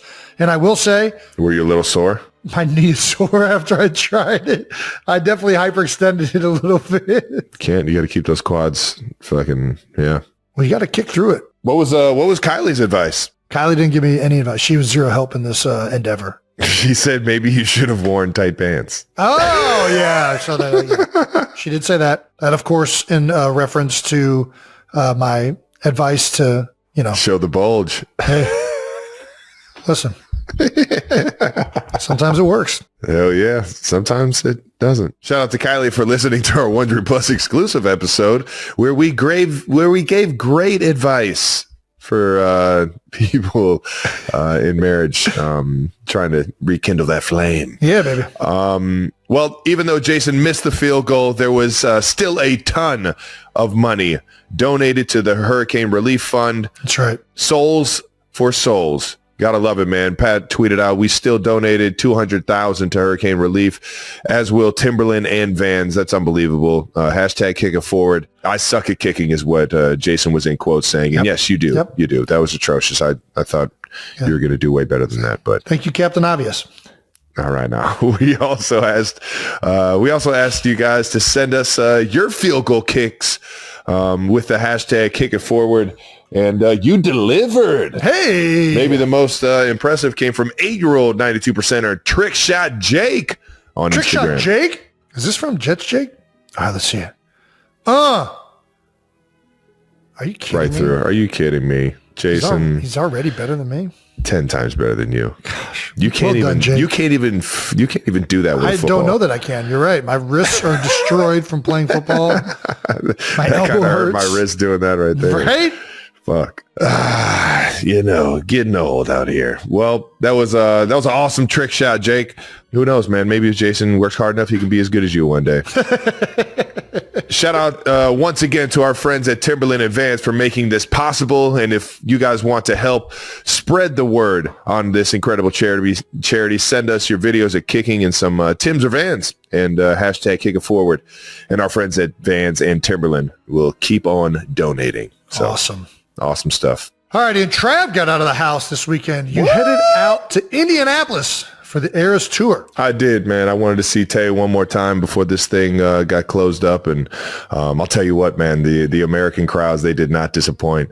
I heard that it was a lot more rowdy this time around, knowing she was coming back to stop through America one last time before the tour was over with. And I'll tell you what, man, that thing was rocking. Yeah, buddy. Absolutely rocking. If you don't believe me, Pat McAfee had one of the greatest tour or show reviews that I've ever seen. So check out, I'm sure you can go on Pat McAfee's show on YouTube and check that out. But yeah, it was fun. Saw Caitlin Clark there. Got to meet Caitlin. Hey. She's awesome. She loves being out there in Indianapolis, says it's a fun city. And we're both just true Midwesterners to the heart, played high school ball, college ball, pro ball, all out here in the Midwest. And it was cool catching up with her. Yeah. Were her dance moves as good as her free throws? Jump shot? No, she was into the show for sure. She was there with her mom and a few friends. She had been, I think this is like her third or fourth show she had been to. She's a Swiftie through and through, man. Yeah. Loves the show. I went to night 2. She had already been to night 1. And it's I think she's just having fun going up to the shows and taking her friends and family and getting everybody to experience Tay up there on stage, making the entire 69,000, 70,000 people go fucking nuts for 3.5 hours, 4 hours. Well, yeah, it's a good place to go if you're looking to have fun. That's for damn sure. Ain't that the truth? All right, the NFL season is in full swing, and that's why we need to tell you about our special hookup. That's right, from today's sponsor, SeatGeek. We have a special discount for you 92%ers. You get 10% off any tickets on SeatGeek, whether you're a new customer or not, with the code, you guessed it, New Heights. That's right. Back for their 3rd season with New Heights. SeatGeek gives you sports, concerts, comedy shows, going to see Travis and the Chiefs play, you name it. They got the tickets for you. You can grab them and experience a Monday night game in person like I do most weeks. SeatGeek rates on a scale of 1 to 10. So look for the green dots. Green means good. Red, not so good. So save yourself some money. Open the SeatGeek app and add code New Heights to your account to get 10% off your next order. It does not matter if you've used SeatGeek before. That's code New Heights for 10% off. Terms apply. Once again, that's code New Heights for 10% off. We all love our dogs. They complete us, and we all want peace of mind that we're doing the best we can to keep them healthy and happy. That's where the Farmer's Dog comes in. The Farmer's Dog makes and delivers fresh, healthy dog food right to your door. It's developed by vets, nutritionally balanced, and made from real meat and veggies that are to the safety standards of human food. Traditional dry and wet dog food options are highly processed, can use much lower quality ingredients they claim to, and are extremely difficult to portion accurately. The Farmer's Dog isn't just fresh, higher quality food. They also send the food pre-portioned specifically for your dog. That makes it easy to help your dog maintain their ideal weight. That's right. And dogs at a healthy weight can live up to 2.5 years longer than overweight dogs. It doesn't matter if your dog is young or old. It's always the right time to begin investing in their health. So get 50% off your first box of fresh, healthy food at thefarmersdog.com/newheights. Plus, you can get some free shipping on that. Just go to thefarmersdog.com/newheights to get 50% off. That's thefarmersdog.com/newheights. All right, let's move on to some bold topics to wrap up week 9, starting with the Kansas City Chiefs. That's right. Okay, all right. Bucks in overtime on Monday Night Football. We were both in attendance because this was an ESPN broadcasted game on Monday night. Yeah, overtime game. Who doesn't love free football in Arrowhead? How about that? Pat, 34 for 44 for 291, 3 touchdowns, 0 interceptions. God damn it, man. Trav, you had a Monday Night Football record. That's right. You tied a Monday Night Football record with 14 catches. That's a lot of catches. Woo. Tied Cooper Kupp and Jerry Rice. I could have fucking... Did you drop a pass? Could have had more. Did I? I don't remember that. Yeah, I did. It was bad. It was right after I fumbled the ball. Yeah, how'd you guys feel offensively? It felt like you guys moved the ball pretty well for the majority of the game, but... We kicked ourselves in the foot in the first half. Myself personally did not play great, both pass game, run game. I know I came up big on a few plays here and there on that first drive, but after that, I just wasn't happy with my performance. Even watching it today, it's just I got to be better out the gate for my guys, and especially a team like the Bucks, who you give them confidence that they can hang in there with you. Not that they didn't already need it. You know, I mean, that team has some dudes that can fucking play the game. They got great coaches. Their offensive and defensive line, man, those dudes, they got big dudes out there moving the pile. Yeah. And everybody seems like they're in tune with the game plan. Right. So that was not an easy win by any means, obviously going into OT, and I got a lot of respect for those guys. And when Baker gets hot, man, he is fun to watch, man. I'm sitting there on the sideline like, man, I do not like this feeling in my stomach watching that last drive in the fourth quarter. But happy they went for the field goal, so it gave us a chance to get the offense back out there on the field and in OT, man. Yeah, but you're talking about the extra point? Yeah. At the end of the day, man, Chiefs just finding a way to win ball games, baby. At the offense, we put together a great drive there in OT that we could really, hang our hat on in terms of the game and move forward and feel like we finished the game the right way. And a lot of that goes to Coach Reed, and a lot of that goes to Pat Mahomes playing his ass off, and a lot goes to that offensive line for moving the fucking ball, man. Hopkins had his first home game. That's right. Hopkins made his Arrowhead debut. What a night to have your first ever game. Not a disappointment. That thing was rocking, man. Not a disappointment. That game was rocking. My man Swagoo was calling it a heist all night long. Swagoo. That's good shit, man. Hopkins had 8 catches for 86 yards and 2 touchdowns, including this catch in triple coverage. Let's show this real quick. How about it, man? This is an impressive throw, man. Somebody right up in your face, and Pat just lobs it up there. Find a way to get it to him, man. Catch. Gets it down there inside the 5. You guys ended up punching it in. How is it so far building the chemistry with Hopkins? What is it's the smoothest transition I've ever seen into the building. He's been around for a bit. He knows he understands, and he's been in a few different organizations. Yeah. Yeah. So it's like he understands how to mix that chemistry. He understands how to incorporate himself and be himself in a new building, And it's just been so fucking cool just to have him. I mean, we came in the same year, 2013 draft class. I've seen his success from a distance, and to see him come into the building and notice what kind of professional he is, how communicative he is, or how he communicates in the building, how he talks ball. Yeah. It's fun to have him around, and it's given everybody kind of a juice and a morale of like confidence. And I call them swag champs, man. When you get a swag champ like D-Hop or somebody that comes in that just how they carry themselves boosts the morale and the confidence of everybody around them, man. You can't teach that type of shit. You either got it or you don't, man. Right. And D-Hop is 100% giving us that. And it showed on Monday night, man. We don't win that game without him. You ain't lying. Hopkins on the catch in triple coverage. Pat and I were just out there making a play, and that is the truth. They had the first initial route covered, and I might have run the wrong route at first, but Pat was just working with me and scrambling. Take ownership. I might have ran I might not have been doing the right thing, but we figured it out. We're on the same page. That's funny. Fuck, man. So now we got multiple people just doing whatever. I'll tell you what, man. Defense is just, you got to be on your toes, what is baby. This concept? Who knows? Good luck. After this touchdown in the second quarter, he hit us with remember the Titans celebration. Let's check this one out. Oh, yeah. Is this planned? Yeah.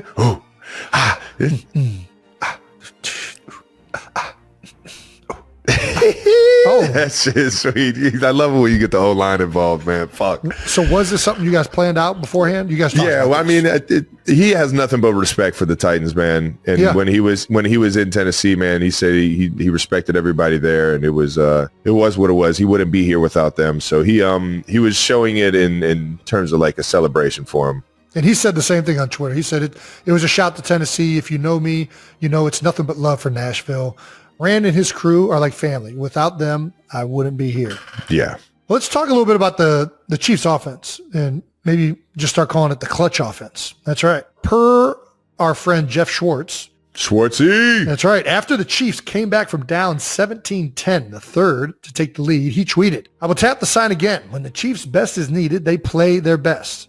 Last 2 drives, 12 plays, 70 yards, took off 6 minutes and 36-second drive. That ended a touchdown. Then they had a 15-play drive that was 75 yards and 8 minutes and 26 yards. Or 8 minutes and 26. I don't know why I can't fucking say this. It was a 6-minute drive and an 8-minute drive. 12-play, 70-yard, 6-minute drive. Then they had a 15-play, 75-yard, 8-minute drive, both of which resulted in a touchdown. There we go. How true is this statement? I feel like we're always out there trying to play our best, right? But at the same time, you get put in like gotta have it situations, and I think we rally together when I do. I honestly believe that. I think you just kind of feel the intensity rise. You feel you have to be at your best, so you start to focus a little harder. You start to fucking have a little bit more sense of urgency to get to where you need to be, or to understand how you're going to make this block. And on top of that, you kind of just rally with the guys next to you. I think right now, guys like Kareem Hunt, how he's fucking running right now, and the intensity and the energy that he has, and when he gets a big gain, how fast he gets up and how much excitement he gets with that. Stuff like that goes so far in terms of the momentum and the beast that you got to feel like you are at your best in moments like that. And I really think that it's a culture that's set here, and it's how the coaches prepare us. It's how we prepared with each other throughout the week. And it's an understanding of the game plan and what the other team's doing that all has to be, we all have to be on the same page in terms of that. And when we need it the most, I think that's when we all kind of come together and show that. No, and it happens week in, week out. It's so impressive, the consistency at which you guys do this thing, right? Yeah. Mm-hmm. And especially at the end of games, it just feels like it always goes your way. Scott Van Pelt said something to me. He's like, and he learned it from somebody else, but you have to learn how to win. And you guys have clearly learned how to win. Despite any type of way the game goes, it finds like you guys always somehow just know what to do to make it right. And that brings up this quote from Andy Reid in 2022, the unofficial team motto: when it's grim, be the Grim Reaper. Yeah. How about that? Yep. All righty, overtime. Final 2 minutes of regulation. Baker Mayfield leads the Bucs on a touchdown drive with 27 seconds left on the clock. Todd Bowles elects to kick the PAT instead of going for 2. Is that the right call? Would you have done? I would say this. Yeah, obviously, Coach Bowles, I told him afterwards, man, it is a fucking honor to go up and try and beat your football team every single time, because goddamn, your guys are always prepared. You always have a great understanding, and you guys always mold the defense based off of which opponent you play. So you can't really get a lot of scheme up against them. You just got to kind of go out there and be at your best. For sure. And man, I'll tell you what, I just think when you're in an away team, when you're at an away stadium, I feel like you go for it. I think at home, you got home field advantage. You got a lot more energy. Momentum's on your side. Yeah. I think try and end it right there instead of, and especially with the overtime rules in the regular season, where you're not guaranteed a possession if the other team scores a touchdown. You just know, you don't know whether or not you're going to get that ball back. I kind of agree with you, but I'll kind of back Todd up a little bit. I've been a part of this before. We scored Dougie P's first year. We're in Baltimore. We have a great late minute drive, and we elect to go for 2 to end the game. Yeah. And we definitely got a blitz 0, and we did not connect, and the game was over and we lost. So it's one of those decisions, like, it's 50-50. I think with Pat there in Arrowhead, let's just try and get it done. Let's not even give him a chance to get the ball back and really make something happen. But I kind of see both sides of it. Chiefs win in OT, obviously.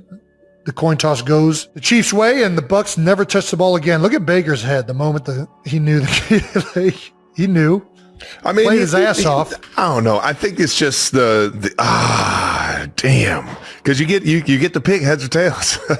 It's such a fucking silly. I think it's such a wild scenario to put it into a coin flip on who gets the ball.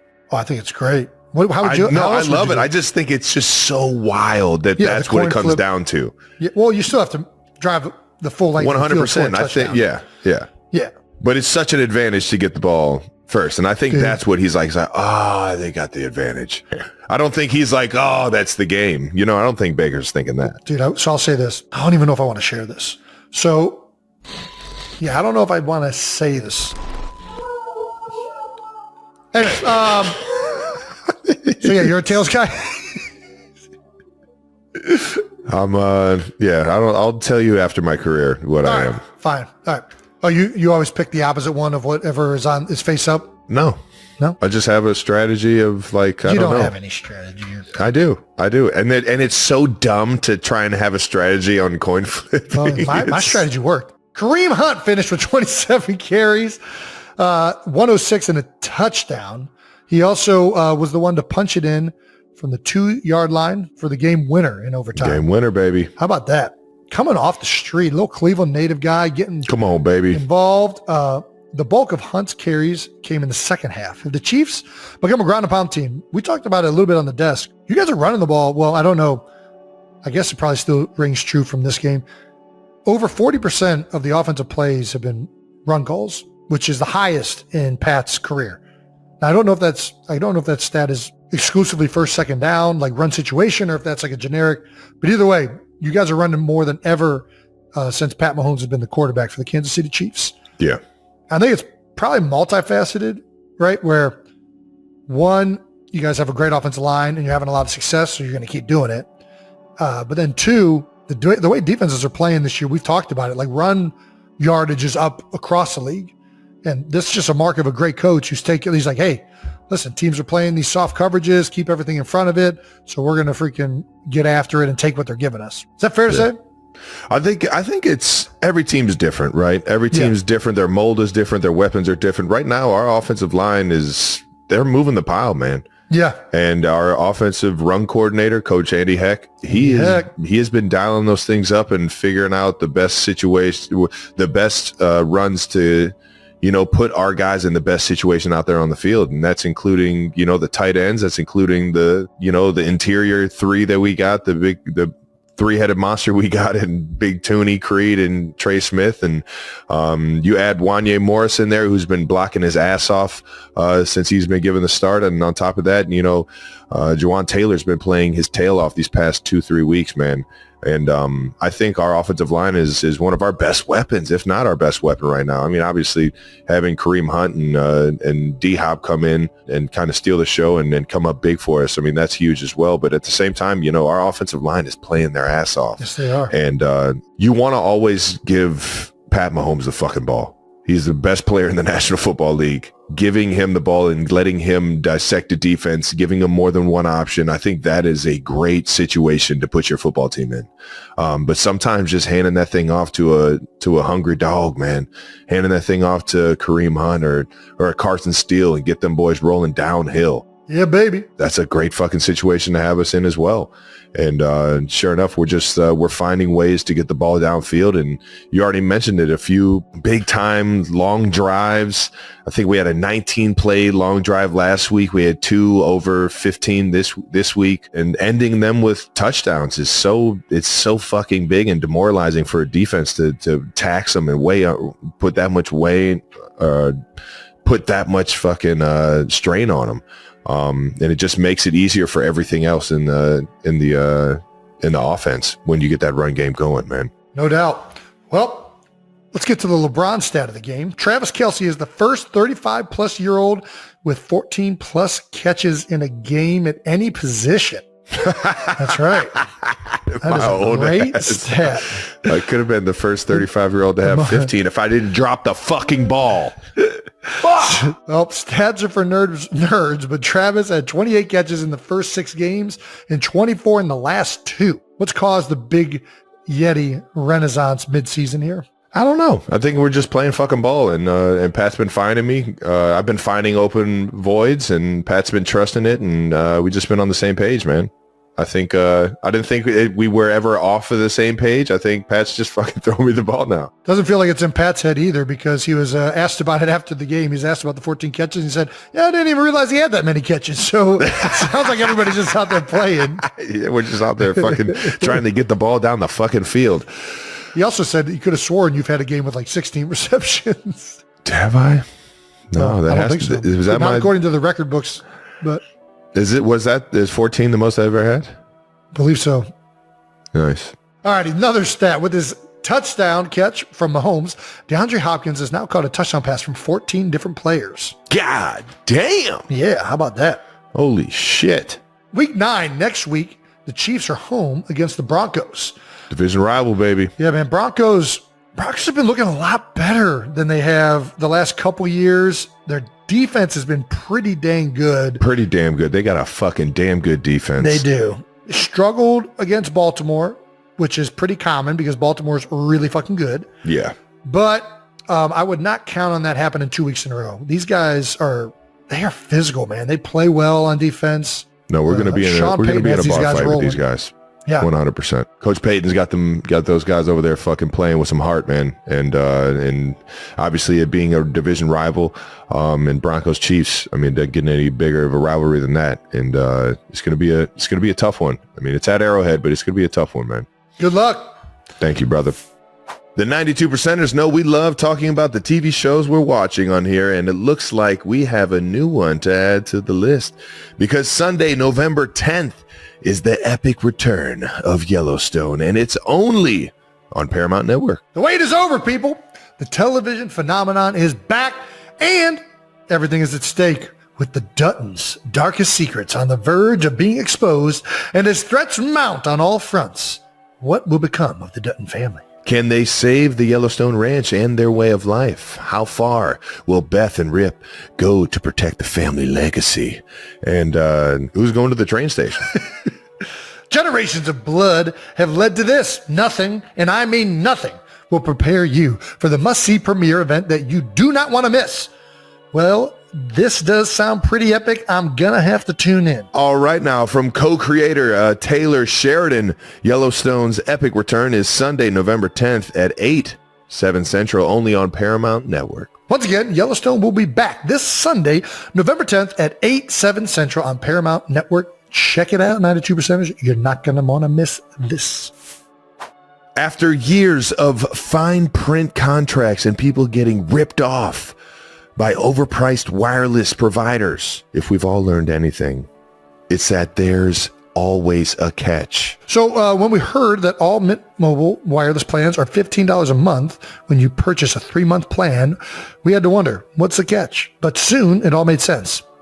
There isn't one. Nice. Mint Mobile's secret sauce is that they sell wireless service online.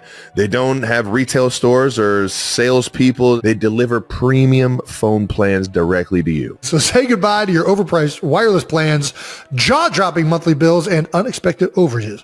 Mint Mobile is here to rescue you with premium wireless plans starting at $15 a month. How about that? All plans come with high-speed data and unlimited talk and text delivered on the nation's largest 5G network. Use your own phone with any Mint Mobile plan and bring your phone number along with you. To get the new customer offer and your new 3-month unlimited wireless plan for just $15 a month, go to mintmobile.com/new heights. That's mintmobile.com/new heights. $45 upfront payment required, equivalent to about $15 per month. New customers on first 3-month plan only. Speeds slower above 40 gigabytes on unlimited plan. Additional taxes and fees and restrictions apply. See Mint Mobile for details. Let's talk about the rest of the big storylines coming out of Week 9 in the NFL, and we'll start with the Birds, baby. Oh, Eagles 28, Jags 23. Kind of a, I don't want to. What is it? Was it a nail biter? It was. I mean, it's kind of a nail biter. Score shows it. Jason, initial thoughts on the game? Yeah, I think the score doesn't really accurately reflect. The Eagles had like 450 yards. Jesus. Yeah, they put up a lot of yards. Lane Johnson had this quote after the game. It should have been a 40-point game. And it was one of those games where the real thing that kind of like stalled them out a little bit was throughout the last 2 seasons, if it's ever 4th and 1, we just go for it because the tush push happens at such a high rate, right? Yeah. And it just so happened there were like multiple points in this game where we were in 4th and 1 situations. And I don't know what Jacksonville was doing. I haven't like really narrowed in on it yet, but they kind of stalled out the tush push, which has not happened. They did 2 4th down. They did 2 2-point conversions that didn't work out. That left points off the board. There was a 3rd down, a 4th down one that they tried another play on because they were struggling to run the tush push in the red zone. all these things kind of, I think, threw them off their game a little bit, to be quite frank, and messed with something that's worked for a long time with them. Yeah, I wonder why.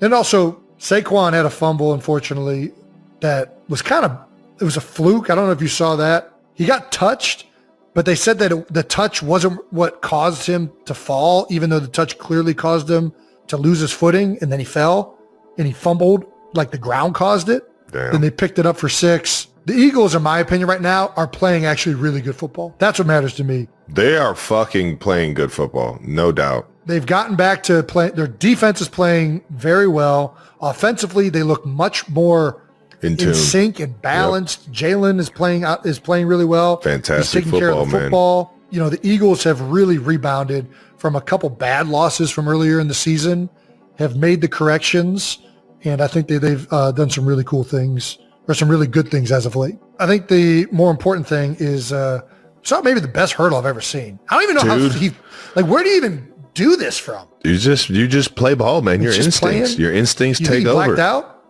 No, I think he was like, okay, the only way to get around this guy is to go over him right now.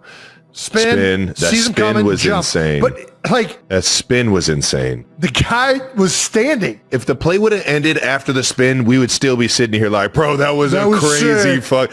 And then he did even more of the unthinkable and just said, fuck it, I'm gonna fucking do some like ballet shit and just fucking whoop. The Saquon plie. Yeah, that was the Saquon plie. Nice. Very nice. I mean, that's up there with play of the year. There was some really good plays from this past week, but I don't know that I'm giving anything more than this. This was insane. 3. I mean, 3. You make 3 guys miss on one play. It's fucking electric. With a backwards hurdle, yeah. Dude, if you get clipped there, you're going backwards ass over tea kettle. That's kind of dangerous. I hope it doesn't. I mean, especially with big 93 and fucking 52 closing in on you. Right. Saquon finished the game with 199 scrimmage yards, 1 touchdown. God, we also got damn, this dude is fucking balling right now, man. Holy shit. Killing it. We also got an awesome clip of the bench reaction to the hurdle. Let's take a look at our guys. It's always fun when your teammates are genuinely shocked at how good you are.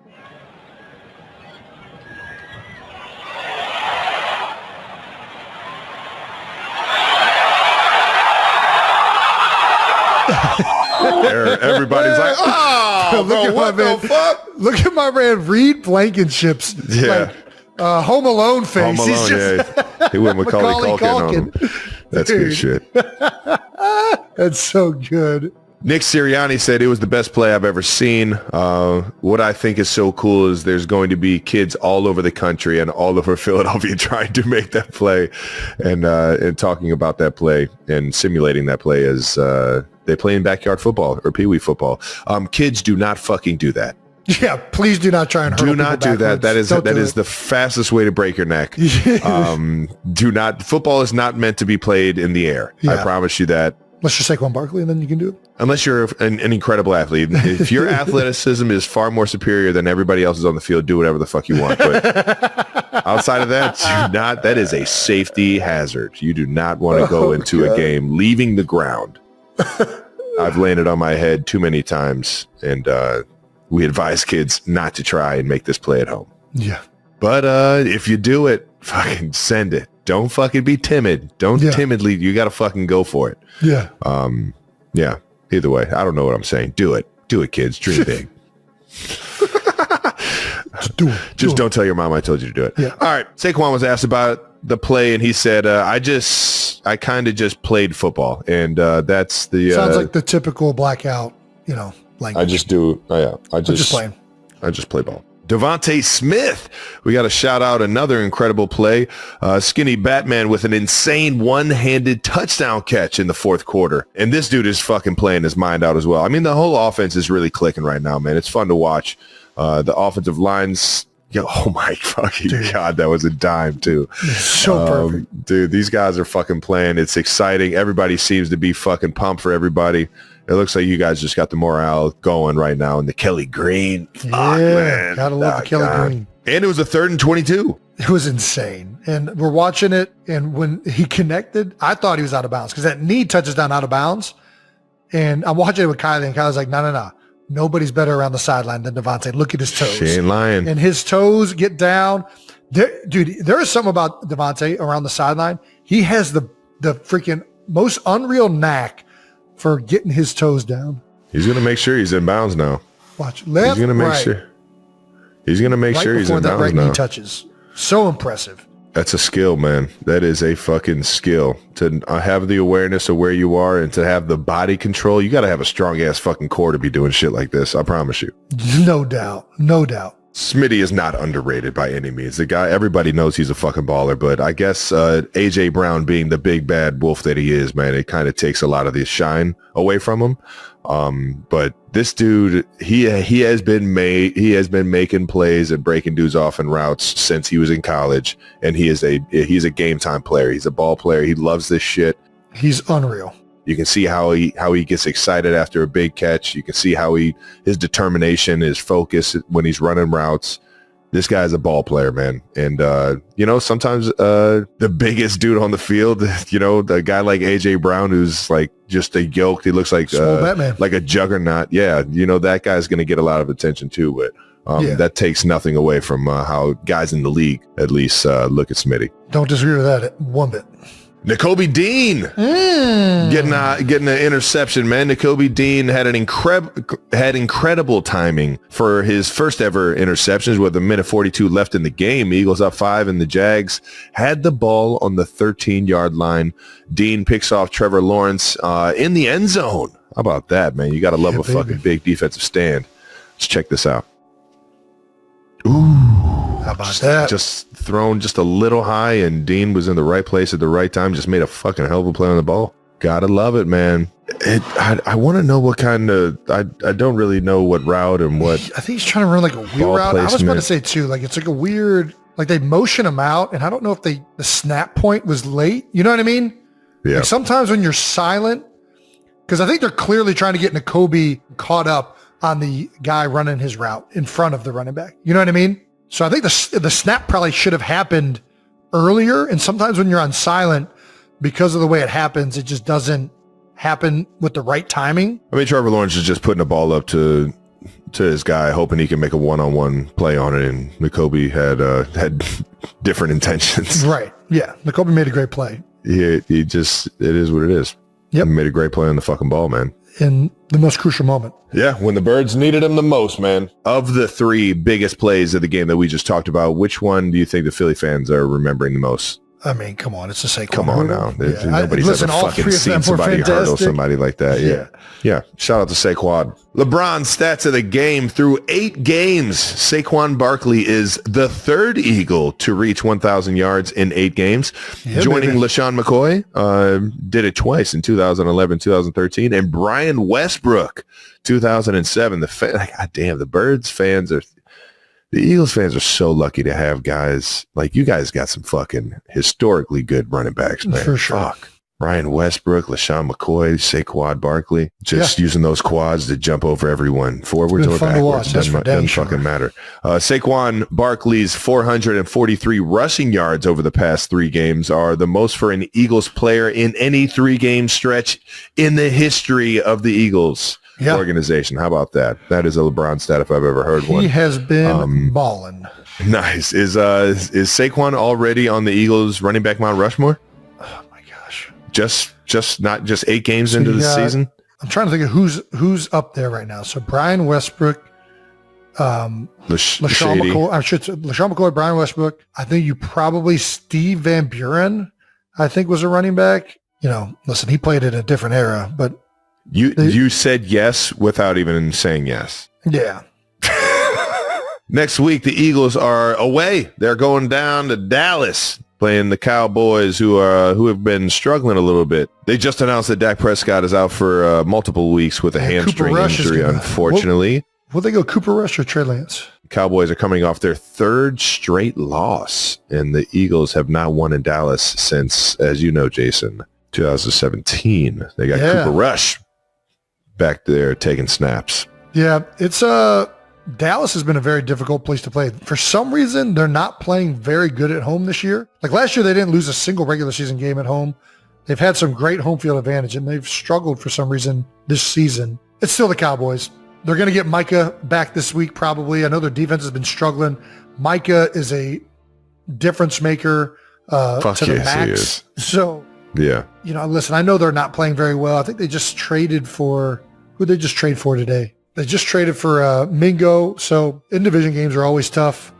In Dallas, we have struggled as of late. Yeah. It would be awesome for the Eagles to finally get their first win since 2017 in Dallas. I know they're not playing great right now, but they're going to be fired and hungry, so hopefully the Eagles can take care of business. All right, week 9.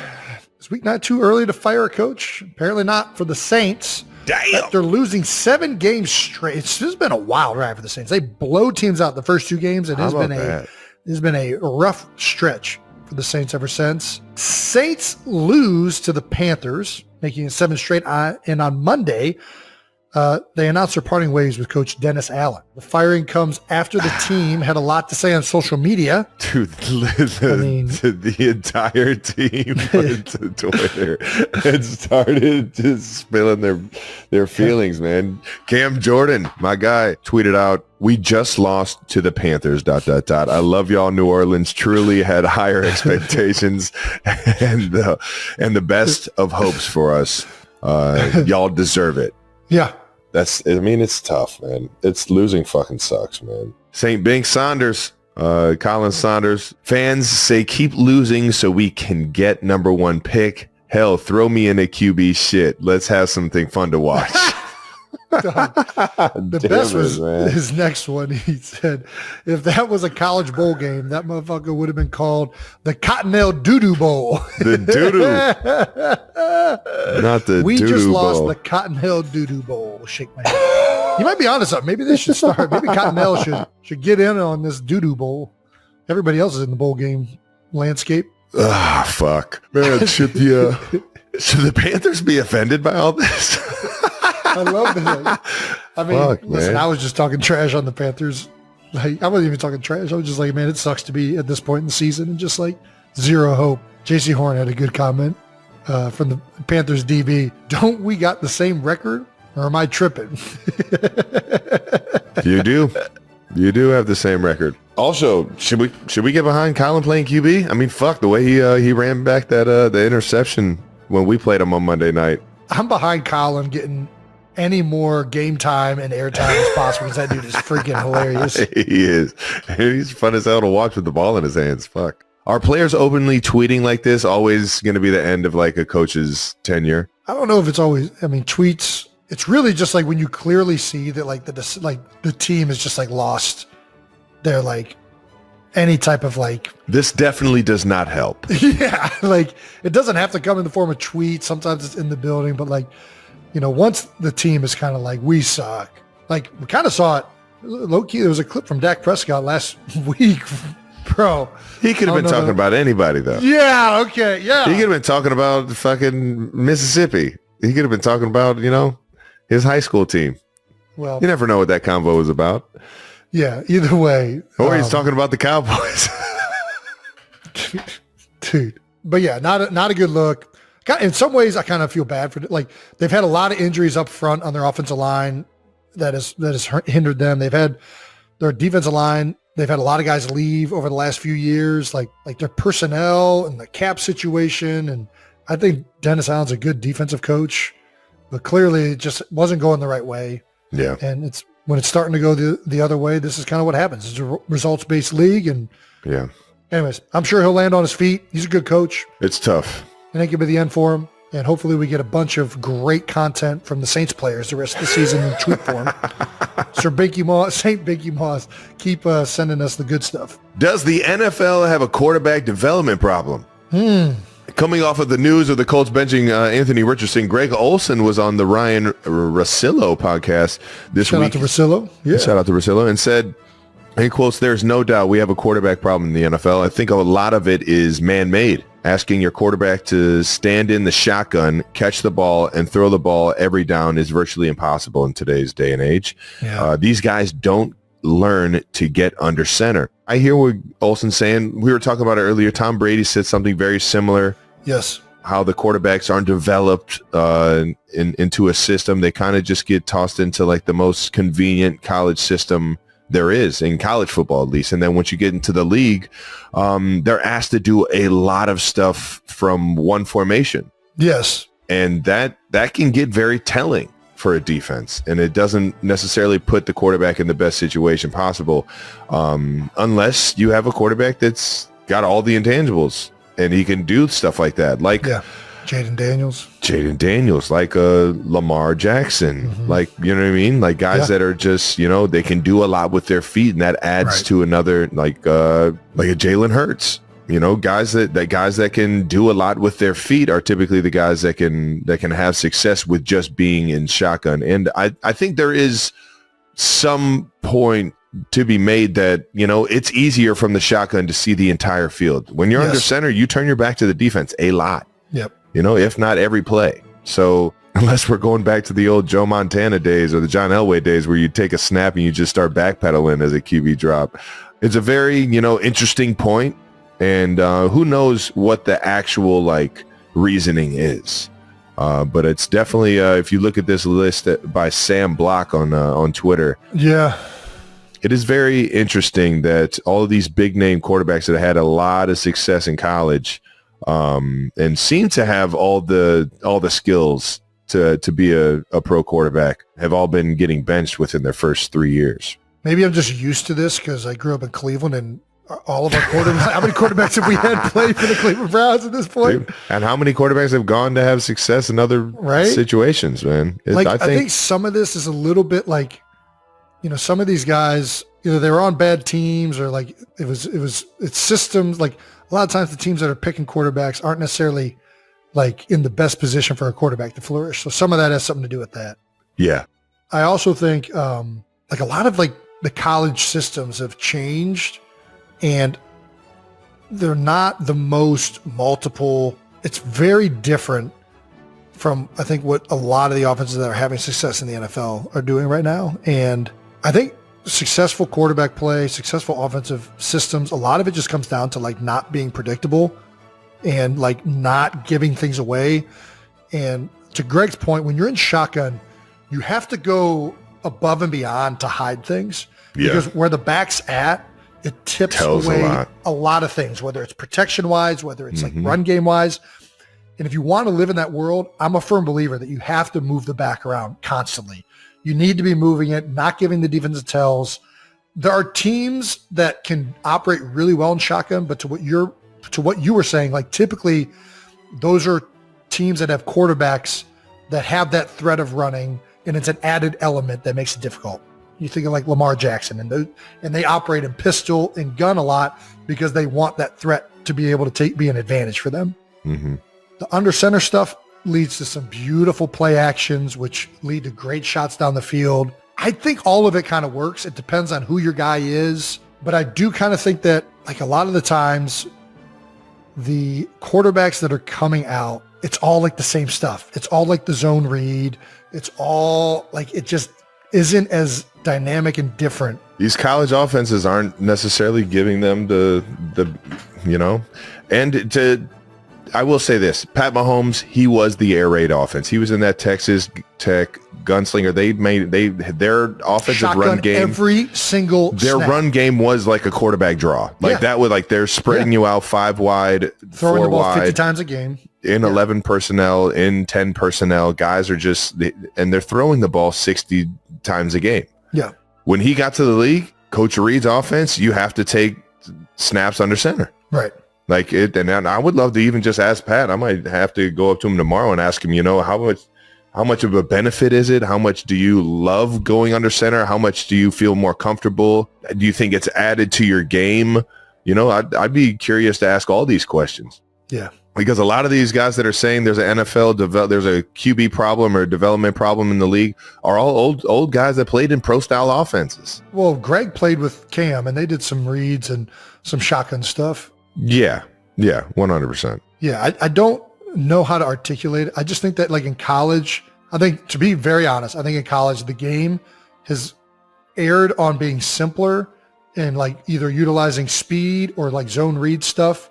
And they're not asked, the quarterbacks aren't asked to do all of these different concepts and different and all this stuff that is going to happen at the next level so that you're not predictable. Yeah. Like they're not being developed as much in college. And then in the NFL, dude, it's to sit on a guy for 3 years that you draft in the first round. Like no team is doing that. Like nobody. It's going to be hard to develop them that Nobody quickly. but Atlanta. They're the only team. Good point. And part of this is like the nature of the league. Like it used to be when you hired a coach that it was like a 3-year process. We're going to draft guys here. We know we're not going to be very good for like 2 or 3 years, but then hopefully in this 3rd year, we're going to be building it. And that mindset is completely shifted. Like now people expect you to turn things around immediately. You might not be a playoff team immediately, but they want to see the team better and improving, right? Than what it was. Yeah. Look at what they've done in Detroit with Dan Campbell. And like, that's one of the examples where they've trusted that process. They knew what their long-term goal was and where they were going with it. And I think that the expectation now is so short-sighted that these guys get rushed out there before they're ready in some instances because there's pressure to play them immediately. And it's going to put seats in the fucking... For sure. Fans in the seats when you got the number 1 pick overall starting the game. It's like, yeah, well, I'm about to go see if that guy can really fucking spin it. Yeah, exactly. I don't know. I don't know how to tell when a quarterback's ready because I didn't play quarterback. I would love to hear Pat's mindset on that, to be honest with you. Yeah. Tom brought it up in the offseason, and I think it's kind of shown to be pretty true. We'll see. Yeah. Finish the sentence. The quarterback shouldn't start in the league until... He's ready? I don't fucking know. Right? Specific to each quarterback. Yeah. Until the team trusts in his accountability. Yeah, pretty much. Yeah. Until he needs to. Until we need to win football games, and that guy's going to help us. Which is right now. All right. I don't really know. Yeah, I guess that's it for that. Biggest surprise so far at the midway point of the season. The last thing about week 9 before we get to the second half of the season is we're going to talk about what has already happened. We're at the midpoint. What's the biggest surprise so far? Cardinals are leading the NFC West. Not by much. What? Yeah. Really? Well, they've won like 3 straight or 2. Like they've very sneaky, but the Rams and 49ers aren't far behind. They're playing better now. McCaffrey's coming back. The Rams just got back Cooper Kupp and Puka when he doesn't punch people. So there's going to be... I don't think they end up winning the division, although they are doing some really good things. I bet it'll be either the Niners or the Rams. But Cardinals, man, dude, they can run the ball. Connor is a heck of a running back. Come on now, baby. Yeah. They're proving they can do that. He is a fucking dog. He's an absolute dog. And when you got Kyler back there shaking with him, man, that's a fucking high-powered offense, man. Commanders are leading the NFC East with a rookie quarterback. Are they leading or are they tied? I think they're tied with the Eagles. They might not have had their bye week yet, but Cowboys are 3-5. I don't think anybody saw that coming. That might be the biggest surprise. We'll see how they do this week against the Eagles. Everyone besides the Bills in the NFC East is under 500. I thought that conference was going to be good. 2 years now, I'm not betting on the AFC East ever again. I'm over.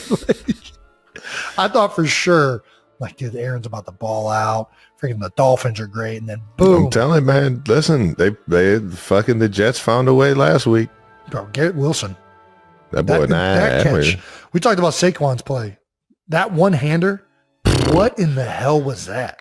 That was insane. One of the best catches in the league. Russ is cooking with the Steelers. I guess it's kind of surprising, but not really. Like, Russ has done this in the past. He's in a system now that he's more like that run play action system he had in Seattle with Marshawn, and like they would take shots down the field.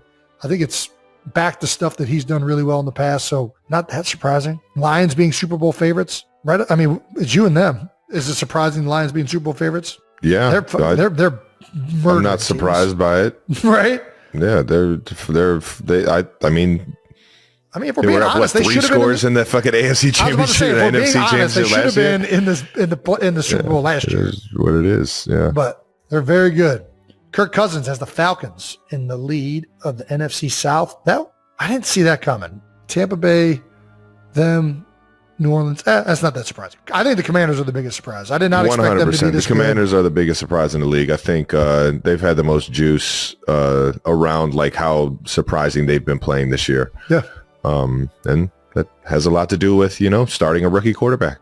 who is playing out of his mind. Somebody was very well developed. And you know what sounds like in the building? That he wants to be developed. No, Guys, everybody says he's the first one in at 4 a.m. going over his shit, learning the offense. I've heard nothing but unbelievable things through this dude and how he loves the game of football.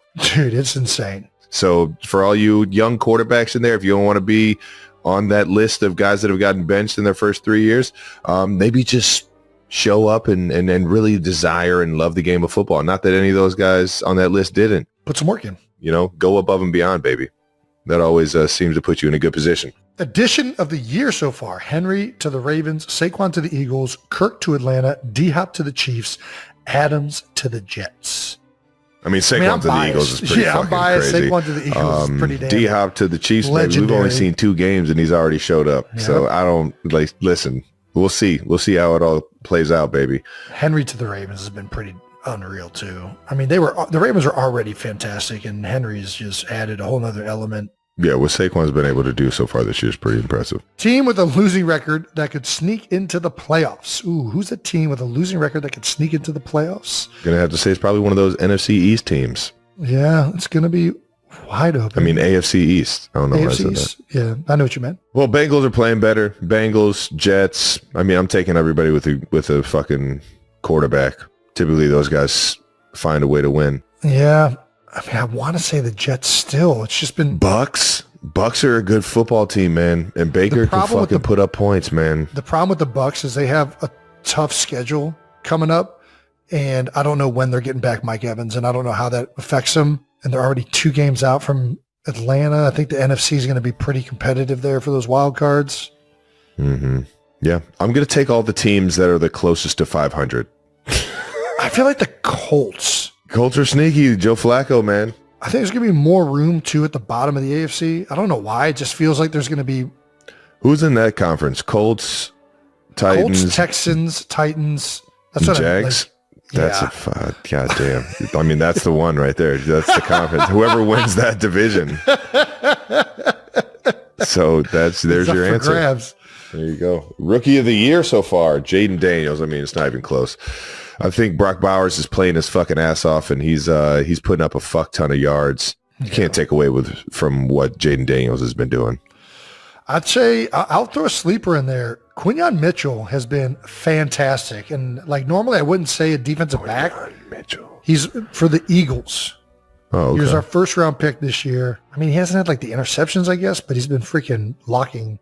He's been a big boost to the secondary. Nice. Little shout out. Yeah, it's Jaden Daniels. Yeah. Let's keep this thing moving. All righty.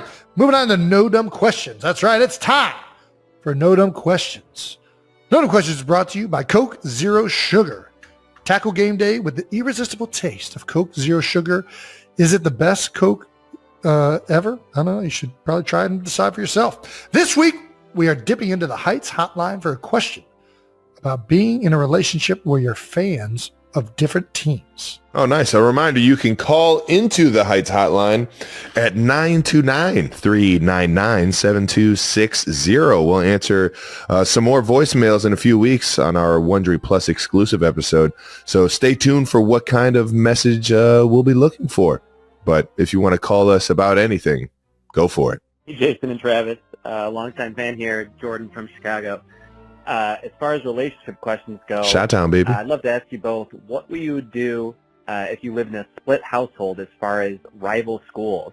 So my wife and I went to rival colleges and would love to know what your advice would be for how to handle, living with your significant other, whom you love, when they're rooting for the other team, and especially if you've got any good ideas for bets or things you could do around the house for when those teams are playing, and make a little extra fun. So love your advice on how to handle a relationship in a rivalry household. Thanks a lot. Love the show. You guys are great. Thanks. Nice, awesome, man. Appreciate you. Yeah, thanks for the call. Listen, I kind of like that. I always enjoy ribbing my buddies and friends. That's the best. That's the best part of being fans. Yeah, you get the free. Like if you have a healthy fandom, if you have a healthy fandom, you enjoy the back and forth with the rivals, right? Yeah, talking trash, the different bets. So I think there's something exciting about that. Yeah. I also I want to know what the specific teams are. Is it Ohio State, Michigan? Yeah, maybe like Auburn, Alabama? I don't know. I don't know either. But what are some fun bets? Who's got to take out the trash? Who's got to do the dishes? Who's got to change the diaper? Who's got to, Putting chores on the line is always a good one. Wearing the other person's, team into work or something, make you feel real stupid out in public. That is good. Public humiliation is always a good thing to put on the line. Yep. You could definitely go with, throw a little bit of that, like, hey. Chill out. Loser's got to do a favor.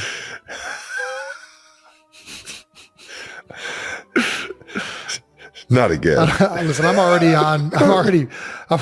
a, Kylie took to Twitter announcing that I'm already in a, the doghouse. Not the doghouse. I'm in a dry spell right now, so I don't want to get into any more trouble with Kai. So, oh man, just throw on Jumanji, man. That's all I really got. All right. This is what being a diehard fan is about, though. Yeah. Having the fun back and forth, even if it's with a loved one, even more so, right? Yeah. It's just so much fun because it's like, the person's true intentions. You're not going to get insulted by what they're saying. So really lay it on them. Make them feel real stupid for being a part of that fan base. Yeah. In a playful way. In the latest episode of the New Heights podcast, Travis Kelce surprised fans by sharing an emotional story about his decision to change his jersey number to 13, a number associated with Taylor Swift for many years. What seemed like a lighthearted conversation between the two brothers on the podcast quickly became a hot topic in the NFL community and among Taylor Swift fans, because Travis's way of talking about the meaning of that number was more emotional than anyone had expected. The recording took place in a familiar, relaxed atmosphere. Jason Kelce constantly teased his younger brother about the upcoming season, and asked Travis if he was preparing anything special for the next season with the Kansas City Chiefs. Initially, Travis just laughed and tried to evade the question. But then, when Jason mentioned a crazy rumor circulating online, Travis fell silent for a few seconds before admitting that he had actually seriously considered changing his jersey number to 13. At that moment, Jason almost jumped out of his seat in astonishment. "Wait, are you serious?" Jason yelled, his laughter echoing throughout the studio. Travis just bowed his head and chuckled awkwardly before replying in a quieter voice than usual. "Yeah, I've thought about it a lot." That brief response instantly changed the atmosphere. Fans accustomed to Travis Kelce's humorous, confident, and talkative persona rarely saw him so emotional on the podcast. But this time, from his gaze and the way he sat still for a few seconds, the audience could sense that this wasn't just a sporting decision. Jason went on to ask his younger brother why the number 13 was so special that it made him consider changing the image that had been associated with his NFL career. Travis smiled before beginning to explain. He said that he first really noticed the meaning of the number 13 when he was with Taylor on tour. For years, Taylor's fans knew that 13 was the singer's lucky number. She was born on December 13th, turned 13 on Friday the 13th, and many important milestones in her career were linked to that number. "At first I just thought it was cute," Travis said in the podcast. "Like, she wrote the number 13 on her hand before shows when she was younger, and then fans took it as a symbol. But the more I was with her, the more I understood that it was more than just a number." Jason immediately chimed in. "Oh my God, Travis is getting romantic." Travis laughed but didn't deny it. He went on to say that what touched him most wasn't Taylor's belief that number 13 was lucky, but how she transformed a number once considered unlucky into a symbol of confidence and positivity. "Many people avoid the number 13, Travis said. But she does the opposite. She makes it something positive. I think that says a lot about who Taylor is." That made Jason fall silent for a few seconds before nodding in agreement. "Okay, that's a really good point."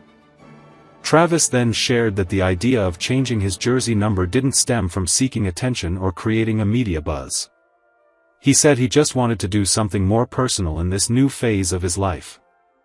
"Each season feels different," he said.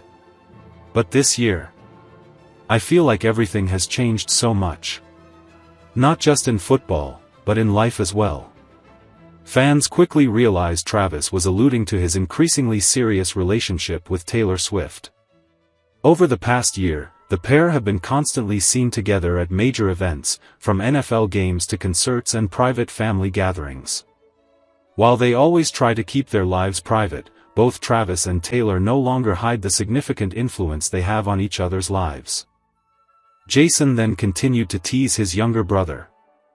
"So you're planning to wear number 13 and run onto the field like a true Swiftie?" Travis burst out laughing. "I think you'll be the first one to buy my jersey." "No way," Jason replied immediately. "But Mom will definitely buy it." The mention of Donna Kelce made them both laugh. Travis explained that his mother really liked the idea when he casually mentioned it at a recent family dinner. Mom said something like, "You knew Taylor would cry if you actually did it, right?" Travis recounted. Jason laughed heartily at the story, while Travis unexpectedly became more emotional as he continued, explaining how his family's reaction made him realize just how important this decision was to him. "I never thought I'd feel anything just because of a number," Travis said softly. "But then I realized that sometimes a jersey number represents a chapter in life." In that moment, Jason looked at his younger brother with pride. He said he hadn't seen Travis talk about anything so genuinely since the podcast began. "You really love her, don't you?" Jason asked. Travis didn't answer immediately. He just smiled, bowed his head for a few seconds, and then nodded slightly. That moment instantly went viral on social media just minutes after the podcast was posted. Fans are calling this one of the most genuine moments Travis Kelce has ever shown. Many Swifties quickly shared how moved they were to hear Travis speak about the number 13 with understanding, rather than just seeing it as a famous symbol of Taylor Swift. One fan wrote on social media, "He's not just talking about Taylor. He understands the meaning behind that number." Meanwhile, NFL fans also had interesting reactions. Some suggested that changing jersey numbers would become the most iconic moment of the new season if it actually happened. Many Chiefs fans even started designing jersey number 13 concepts for Travis Kelce and posting them widely online. However, Travis confirmed on his podcast that he hasn't made a final decision yet. "I'm still thinking about it," he said. "It's a big deal. My jersey number has been with me for a long time." Jason immediately chimed in. "I just want to see Patrick Mahomes get used to pitching for number 13. When Patrick Mahomes was mentioned, Travis laughed and revealed that his close teammate had reacted hilariously to the rumor. "Patrick looked at me like, 'Are you serious?'" Travis recounted. Then he said if I actually switched, the whole stadium would be playing Taylor Swift music every time I scored a touchdown. Jason could barely stop laughing. "Honestly, that would be great," he replied. The conversation then shifted to the changes in Travis's life since dating Taylor Swift. Travis admitted that he'd learned to slow down and appreciate the little things more. "Before, I only thought about football," he said. "But now I think about family, about the future, about building something lasting." That statement moved Jason deeply. He shared that the best thing was seeing Travis genuinely happy. "You used to be someone who always chased the noise," Jason said. "But now you seem more at peace." Travis nodded slightly. "Maybe it's because I found the right person." The atmosphere in the studio suddenly became quieter than usual. Although the New Heights podcast is known for its non-stop jokes, that moment felt more like a genuine family conversation between the two brothers than an entertainment program. Travis later recounted that Taylor was completely surprised when he mentioned the idea of changing jersey numbers. "She thought I was joking," Travis laughed. "Then when I said it seriously, she just looked at me like, 'You don't have to do that.'" According to Travis, that reaction touched him the most. "That's Taylor," he said. "She never asks for anything big. She just always appreciates everything." Jason then asked one final question that sent both fans and the studio audience into a frenzy. "If I really did change my jersey number, Would Taylor wear my number 13 in the season opener? Travis burst out laughing before answering.